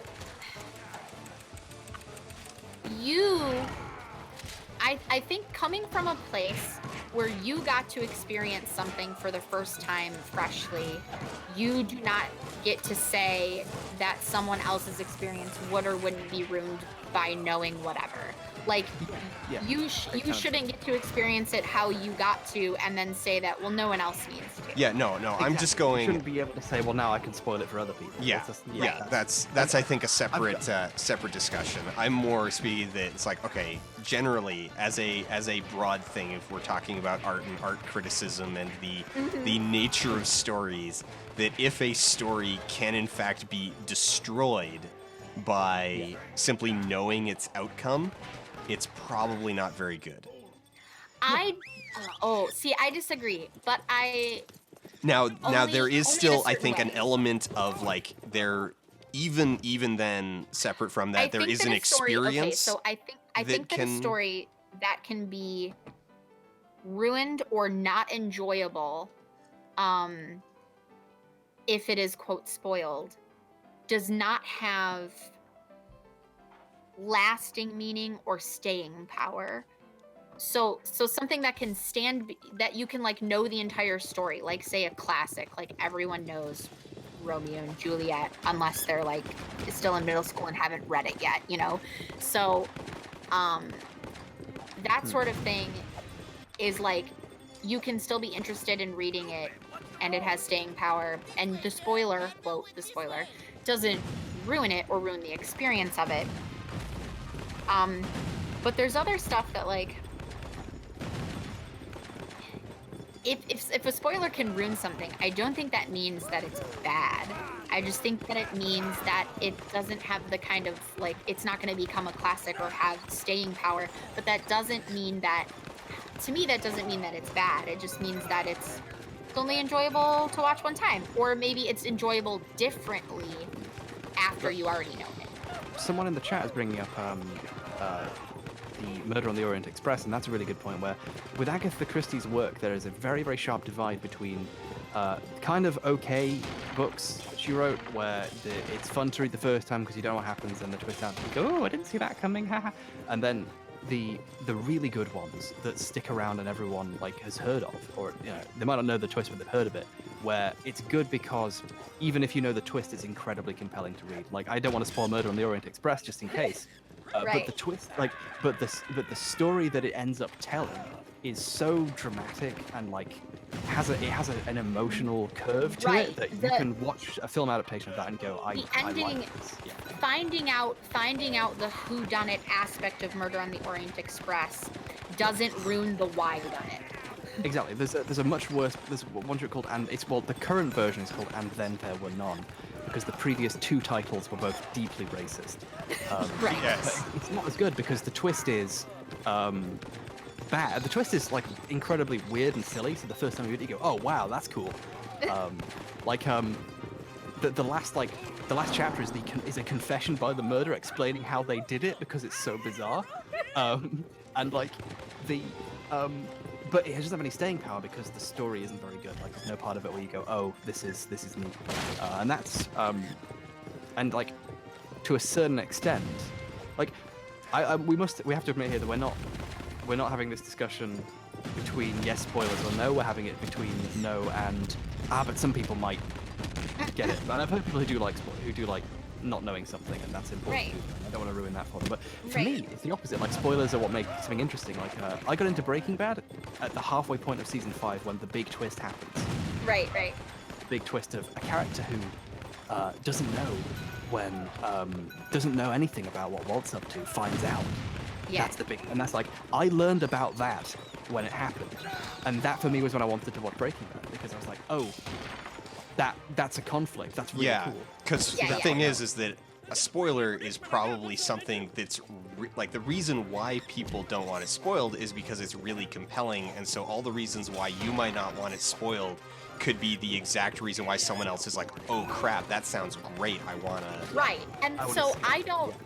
So when I'm saying personally, and again, I know we're not like physically, like literally saying spoilers, no spoilers. We're like just talking generally. But for me, I don't mind if other people want them. Like, so I'm not going to be like, no, there should be no spoilers, and even people who want to find out info should like not be able to get it and blah. Like, so like that's not my level. Because yes, people enjoy things. It's different. etiquette. Absolutely. Yeah, the question of etiquette is an important one, and I agree with that. Where if it is important to some people, even if you think it's stupid, it's good to respect that and go, well, in that case, I won't tell everyone what happens in this movie. Right. All of Agatha Christie's worst works are ones where you can tell that she started with, I want to tell a story where it turns out that the killer is X. The killer is this weird thing it would turn out to be. And all the ones that people still remember, like all the good Poirot stories. The reason why people don't really remember Miss Marple as well as Poirot is because they start like that. And all the good ones start with, I want to tell a story about how important revenge is, or something. Yeah. I think the like... funniest spoiler moment in the last little while was when literally everyone just kind of collectively agreed that no one gives a crap about whether or not Superman comes back in Justice League.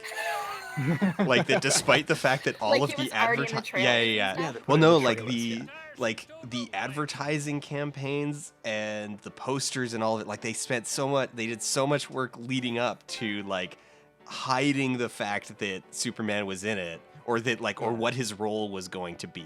That it's like clearly he was going to be in it because Henry Cavill was like cast, but it's like, okay, is it going to be like flashbacks and stuff? And it did open with a lot of flashbacks, and but that it's like no, he comes back and just by like the midpoint. So I guess people also just kind of naturally assumed like he's going to be back by the end of the movie.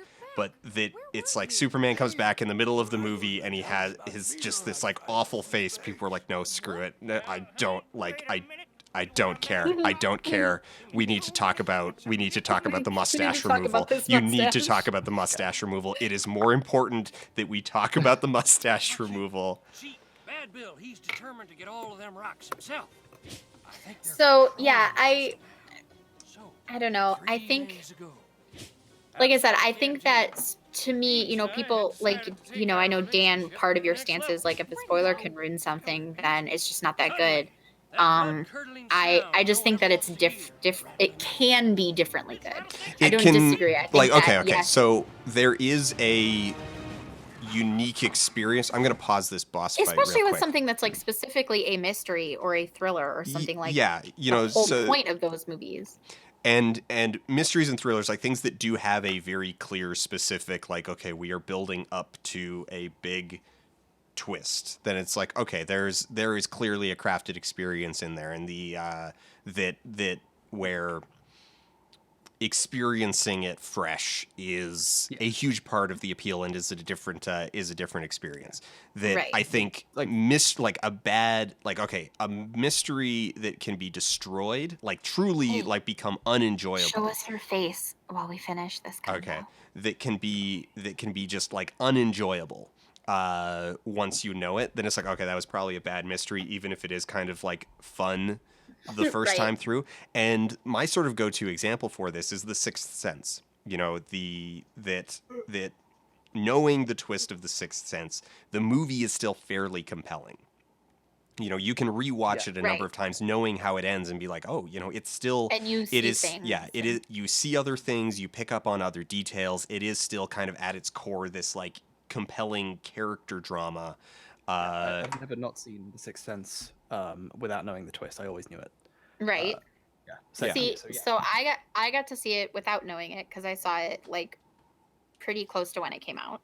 Oh, nice. See, now I knew it when I went in to see it, but I knew it because I was working at the movie theater. I was working at a movie theater, and now I didn't see the specific twist, but I like walked in. In like no. Here's the thing. I walked in like literally like 3 seconds before the credits started rolling, and I saw fade to white, and it's just like, oh, okay, he's dead. See, okay, so now, okay, so something like The Sixth Sense, though. I will say, as someone who has watched it both ways and has seen other films that have a similar feel to that, there is a different feeling to watching it the first time and not knowing and getting to really experience that reveal and also know this and also really feel the eeriness throughout the film of like something's off and I don't know why. Like being put off kilter like that was a completely different experience than watching it the second time, knowing it and looking for everything. And I feel like I would have missed out on some other interesting things that happen in the fresh viewing if I was looking from the get-go for like, okay, like, he didn't answer him in that scene. Like that, you know what I mean? Like those tiny things. Yeah. And those are two different ways to enjoy it. And so like, but you're right though, like the twist of it doesn't necessarily ruin it. It's the same thing with Usual Suspects. It's really interesting to watch Usual Suspects your first time, even if you already know the twist, because The Usual Suspects is one of the most famous twist endings in all of cinema. So pretty much everybody knows what the twist is, just because it's a pop cultural like piece of knowledge. Yeah. And in general, like when it comes to like when I'm tweeting, I do approach different genres differently. Like, right, because it's more permanent than just casually talking about it with your friend or something. Yeah. And also that it's like, okay, if we're talking about, I don't know, Munich or oh crap, you know, what was that Ben Affleck one about the Argo? That it's like, okay, you can't really spoil Argo. Like it's not really a movie where the concept of spoilers applies. Right. Yeah. Yeah, I get it. I think it is cultural- also different when it's obviously something that's based even how fleetingly on real events. Like I don't think that you can necessarily. Okay, yes, you can spoil something because people might not know what really happened, but I don't believe in keeping as tight of a lock. Like I said, I have limits. Spoilers for Exodus: Gods and Kings. Right. Spoilers for like something based on the Bible or like a mythological, like directly a mythological story, or The Adventures of Hercules. Yeah, like, you know, like, yes, some people probably haven't read all those things. Like, not everybody reads all the classics and knows all the mythology stories. But to be fair, if you didn't have, like, an Egyptian mythology phase and, like, all the different mythology phases as you were going through school, like, I don't know you. Who are you? But, like, so, you know, not everybody knows those things. So, yeah, technically it's a spoiler. But I don't think it's as valuable to, like, keep a tight, like, because it is so ingrained in pop cultural knowledge. It's like I I'm think sure there's some people out there that like don't know the Rosebud twist, right? But it's relevant, like that we know there are things we pop culturally all know that happen. I think that's because it's a testament to the power of that storytelling, because that means that the twist resonated with people to such a degree that we talked about it. Like when there's it's not even a twist because of how the story reacted to it, but when everyone found out that Luke Skywalker was Darth Vader's pool boy, everyone went, "Oh my god!" Like that was such a thing. Yeah. And in a way, I can see the appeal of, like, in a way, it is a big deal when something like that comes out of left field. I can see that with those pieces. It's really interesting though too to see like parents showing their kids the Star Wars movies the first time, like in that order, and them like watching the original trilogy first, like not showing them, from 1 to 6, and seeing like kids react to like, oh, that's his dad, no, like you know what I mean, like just. But you're right, like there are certain things that eventually just become mimetic in their like subconscious, like part of just the pop cultural subconscious. Like we all just sort of know them, and if we don't directly know exactly what the reference is, we know it, we can like context clues it. Yeah. I am very angry at how Rango doesn't even get to die when he gets hit by that ball. It just fades to Okay, Dan, it is 11:15, and I think that'd be a good time to figure out where we're gonna rate this, and then either you can keep playing with Harris, or Harris, I'm gonna leave near 11:30, so you're welcome to use me as an excuse to abandon Dan as well. I think we should.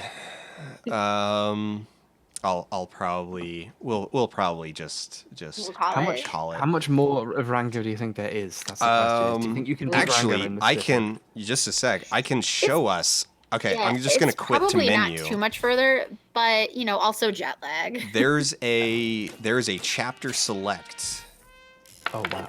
And so actually, unless this scrolls down, there were 3. So we were pretty early into Return of Rattlesnake Jake. So after that, 4 full chapters. Oh wow, that's quite a bit more. So yeah, so like Actually, there's still no, Land of the Giants was quite recent, and there's been 2 more since then. But yeah, so it's not super long, but it's a reasonably long game. Like this would probably take this would take a couple more hours at least. So that's a long time. Yeah, to play Rango. It's a lot of Rango. I just want to know. I peeled off the sticker. I'm gonna just a sec. I'm gonna go back and mute the game.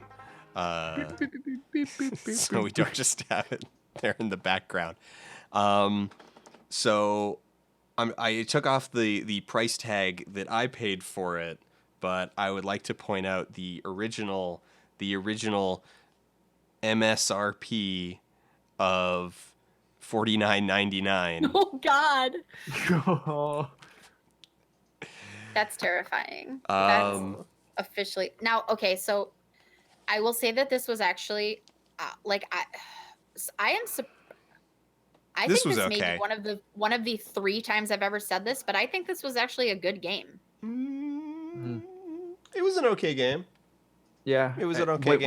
Was that on the PS3? Yeah, this was PS3. Okay, that kind of it kind of felt like a PS2 game. It did. This was so. When was this though? Yeah, I'm going to check. That alpaca is terrifying. The PS2 was released in 2006, and Rango was 2011. So it's not super flashy. It does have, the lighting effects that. Well, I guess PS2 could do a lot of the lighting effects that they do in this. The cutscenes look decent. It's using a lot of the movie assets, which the PS3 was one of the things that it kind of enabled really well? Is it just like, hey, just please, for the love of God, just send us the meshes from the movie so that we don't need to recreate your characters from scratch. Yeah. No, like this was definitely a PS2 game. Like it wasn't boundary pushing this was a PS3 game. It wasn't boundary pushing, but it's a PS3 game. Like this would look very different on the PS2. I think it definitely was smoother and prettier than a PS2 game. Like you may say it's early PS3, but it's definitely a PS3 mid, game. actually. Like this was mid late, but it's a kid's game. It's where did I think Amy stole the Joker. Where? Oh God. So Amy stole Jared Leto. Here's my thing. I don't know. I know that the film had some vague racist moments, and you said that the game maybe had a little bit. I didn't really see or hear any, but again, I wasn't like fully listening to any dialogue or anything. The game included the Crow character, but I didn't really wasn't really focused on it. It didn't make anything of it like the movie, so it's just kind of like, all right, well, you got the Native American Crow character who talks like a bit of a stereotype, but wow, I don't know. Do you have a color filter on because game is blue? Game's not blue. Game's green. Like, look, that's green. That's not blue. That's green. Yeah, that's definitely green. That's definitely green. That's definitely green. I'm looking at Dan, that, and that's I think you green. should model your fuzzy pink handcuffs for everyone. Model them? I like the look you have going in your video. Like you want me to like? Yeah, I want you to put them on. Show them off. Oh no. Oh no. Oh heck. Oh heck. Oh heck. Game is blue on your TV. I mean, I do have a color filter on. Like, actually, I mean, yeah, I have my LUT on. He looks a little more turquoisey than straight green as he normally does, but it's not like blue. It's not crazy. Yes. It could be. Oh, okay. So I'm finally catching up and seeing the modeling of the handcuffs. So I'm just gonna enjoy So that I mean, there's what it just like normally looks like. Actually, let me check something. All right. So if we go in camera, white balance at. Oh, do I usually have it at 4,000 or do I have 30? I think actually I might normally have it at 36. Which if we go down to 36 and then turn the LUT back on. Oh, you are nerding the hell out right now. I mean, there you go. There's I guess. Now this is hot. Oh heck. Oh heck. Menus. Oh yeah! Wow. There you go. Oh heck. Dan, you need to. You should just send me like all of your crazy nerd stuff you want to say, and I'll say it in my late night radio, Crystal late night voice for you. So I'll just repeat it for all the other people, the other everyone else in the room. Oh. I want one of those like a baseball cap that says "Oh heck," but the E is like a star. Yes. You'd get sued by dog rates. Oh. You could make a T-shirt. The kinky color balancing is 8 billion times better than Rango. Does this count as kinky color balancing? I mean, you were wearing pink handcuffs. I mean, and talking nerdy to me, so you got an immediate response of "oh heck" from Harris, if that tells you anything. So. Game is green. Game is definitely green. I want an aesthetic video of you like handcuffed to a bed with those handcuffs and just like reading the manual for your camera in your like ASMR voice. The manual for my camera is like 70 pages. I just mean like reading passages aloud. Oh, okay. In your like sexy ASMR. But I feel like you could make a lot of. I feel like that would get a lot of views on YouTube. Yeah, like a lot of people saw the video where I was handcuffed to a thing in my garage. Yeah. To the point where I almost want you. I almost don't want you to make it because I feel like if it blew up and became really, really popular, you would feel bad about your videos that you spend like a lot of time on. Because you'd be like, oh, I guess all I have to do is handcuff myself to my bed and read manuals. Some of the most popular Twitch channels are like shirtless boy with axe dancing to music you request. Like that's just a thing people are into. Oh, man. Getting started with your Blackmagic I would do camera it. is I as would do simple it. as Dan, when attaching you a come- lens Dan, and when you come turning to the New York- camera on. Dan, when you come to New York, bring the pink handcuffs and your camera manual, and I'll do it. Like, I'll do it. We would make so much money. To attach an EF or MFT mount lens, step 1. Align the dot on your lens with the dot like on the poetry. camera mount. Many lenses have a visual indicator, for example, a blue, red, or white dot. Step 2. Twist the lens clockwise until it locks into place. Step 3. To remove the lens, hold down the locking button. Rotate the lens counterclockwise until the dot or indicator reaches the 12 o'clock position that flirty and gently eyebrow waggle you remove. have going on is just adding to it. To turn your camera on, Oh, you'll first God. need to supply power to your camera. This is a power exchange, Dan. It's a power exchange Okay, so relationship. Rango. Please, can we make this video when you visit, please? Nice. So Rango. We could monetize it. We could monetize it and make so much money. So Rango.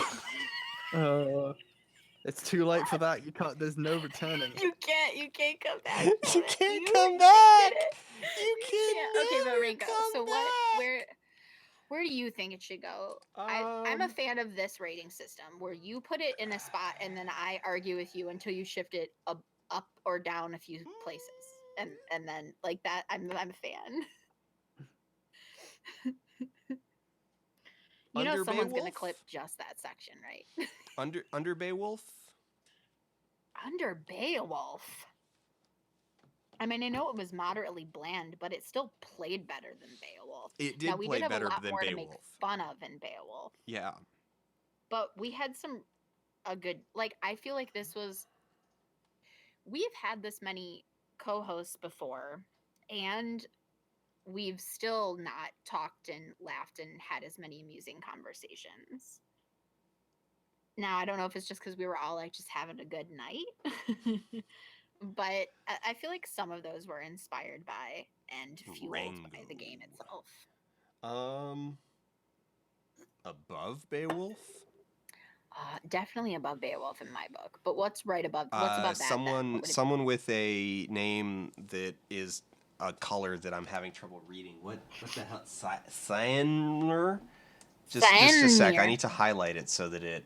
Cyanmere. Yeah, that just kind of that color on my screen just all kinds of blends into one. Right. It's this shade of green that's very difficult to read.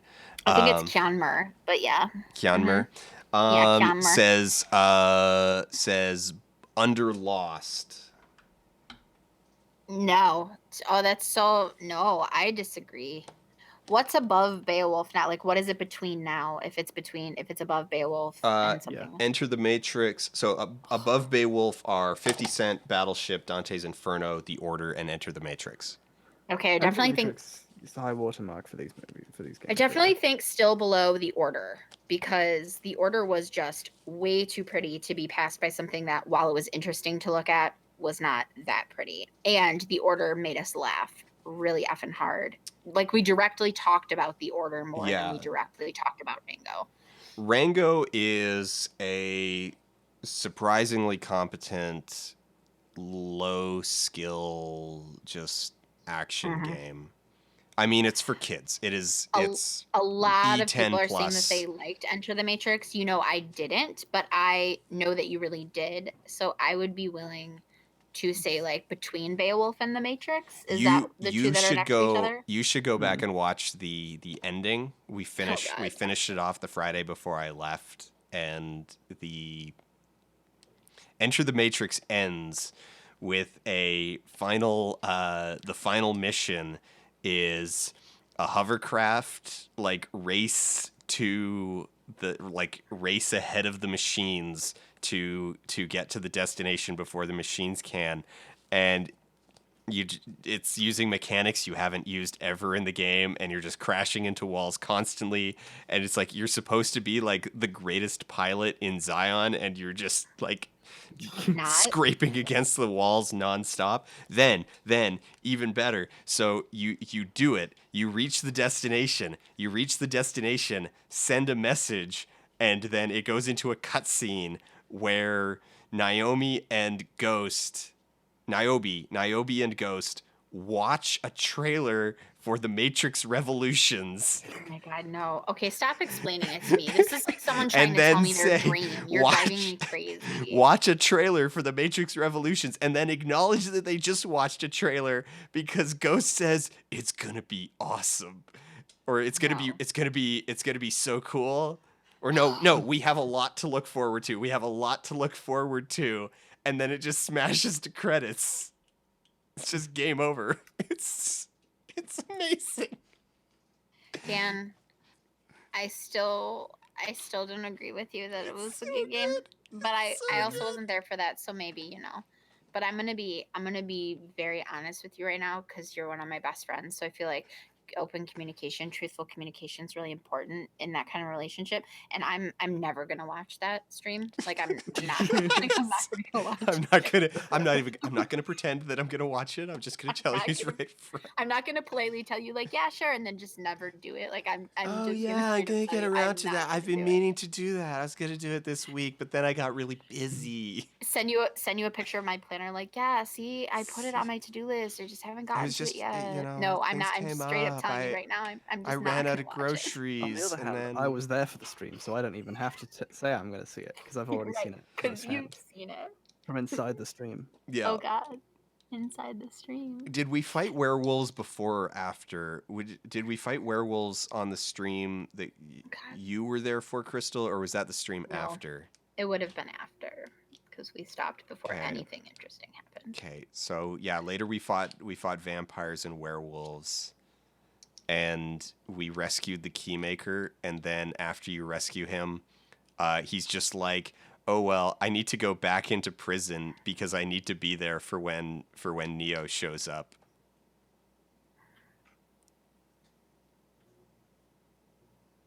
Do you think? I'm okay with it there. Right where you have it. You're okay with it there? Yeah, I'm Right okay above with it above Beowulf, but below. Although, what's just below Beowulf? NBA 2K16. Okay, yeah, it's definitely better than that.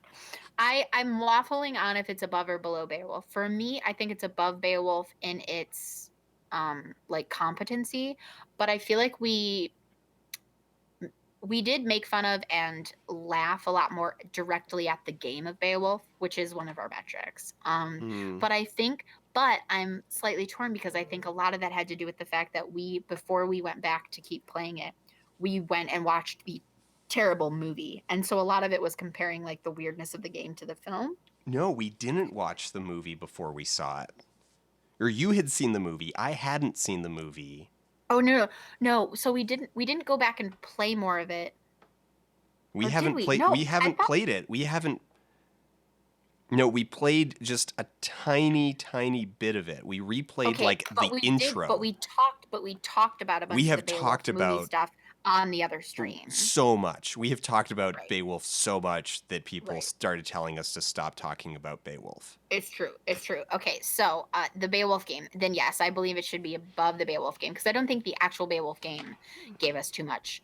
Also, there was that whole like super weird, like not sexy sex scene with the Angelina Jolie Oh man. Grendel mom. Oh, you know what? So I definitely think it's better than that. No, you're reminding me of stuff where I'm like, right, Beowulf is full of just so much just like what the hell garbage that like, you know what? No, I'm with you. I think I'm flipping them. Rango just below Beowulf. Okay, all right. Just because like, I mean, Beowulf is incredibly boring to play. Like just really boring to play, but when it goes off the rails, it really does just it's like flies to the two moon. hands, you know, it's When it goes off the rails, it stays off the rails, much like the Orient Express. Bringing it full circle. Are you talking Bringing about? it full circle.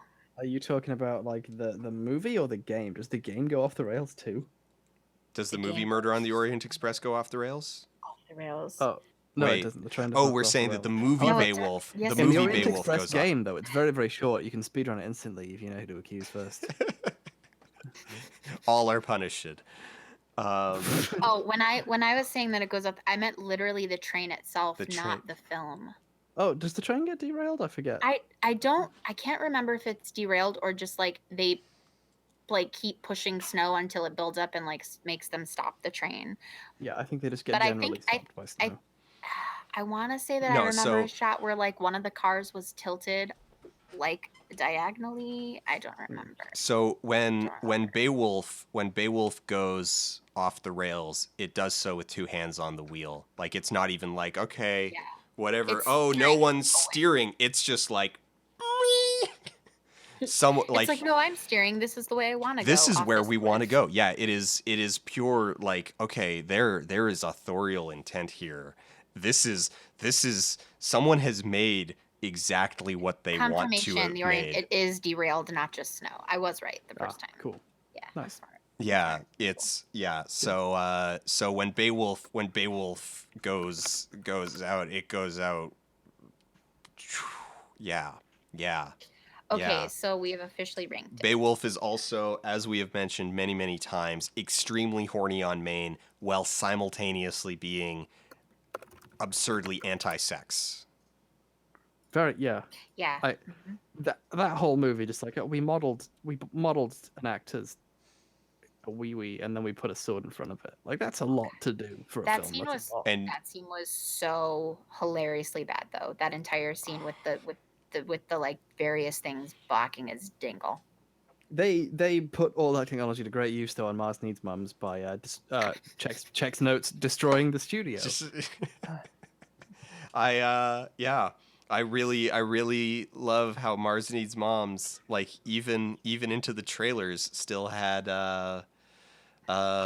what's his name as the main character, that actor who played the guy who made Robot Chicken and played Scott Evil. Oh yeah. Seth Green. Seth Green. That they clearly had Seth I like Green. that the two things you remember were made Scott Pilgrim and was, or no, wait, what did you say? made Robot Chicken. Made Robot Chicken and was Scott Evil. I was okay. The last time I forgot Seth Green's name, what I used to try to jumpstart my memory was the guy who played Willow's first boyfriend on Buffy. Yes, obviously. And so I was like, Xander. I'm like, no, she didn't date Xander first. She dated Oz first. 44 years old. Okay. Yeah, so he was 39. 39. He was 39 when they had him playing an 11-year-old boy, mocapping an 11-year-old boy, and doing the voice of an 11-year-old boy. And Okay, I'm abandoning you. Yeah, I'm leaving you forever. Yeah, we should probably wrap okay. this up. I'm going now. But We so can talk Mars more Needs about Moms Seth replaced Green him very quickly with like a month before they released the film. It was very funny. They had it. They just hired a kid actor and had him redo all of the lines. Okay. I love you. I'm abandoning you. Oh. I'm doing it. All right. Okay, I'm gonna. All right. Thanks everybody for coming out. Thanks. Oh, yeah. Thanks, Bomber Guy. Thanks, Clear as Crystal. Thank you. Thanks, bye. Any Bye, stream. any shout outs? Go read my tweet thread on Corn on the Cob dildo. It's really Go check it's out really Dr. funny. Nerdlove. Everyone read The 4-Hour Body. Read all the good bits. Oh yeah, also read The 4-Hour Body by Tim Ferriss. There we go. There we go. And have fun. And Okay, bye. and say goodnight to your pets. Oh right, yeah. Oh, and do your stream homework. Bye. Bye. Bye. Bye. Did you do it? Did you press the button? Are we free? No, I didn't push the button yet. God damn, you can't make me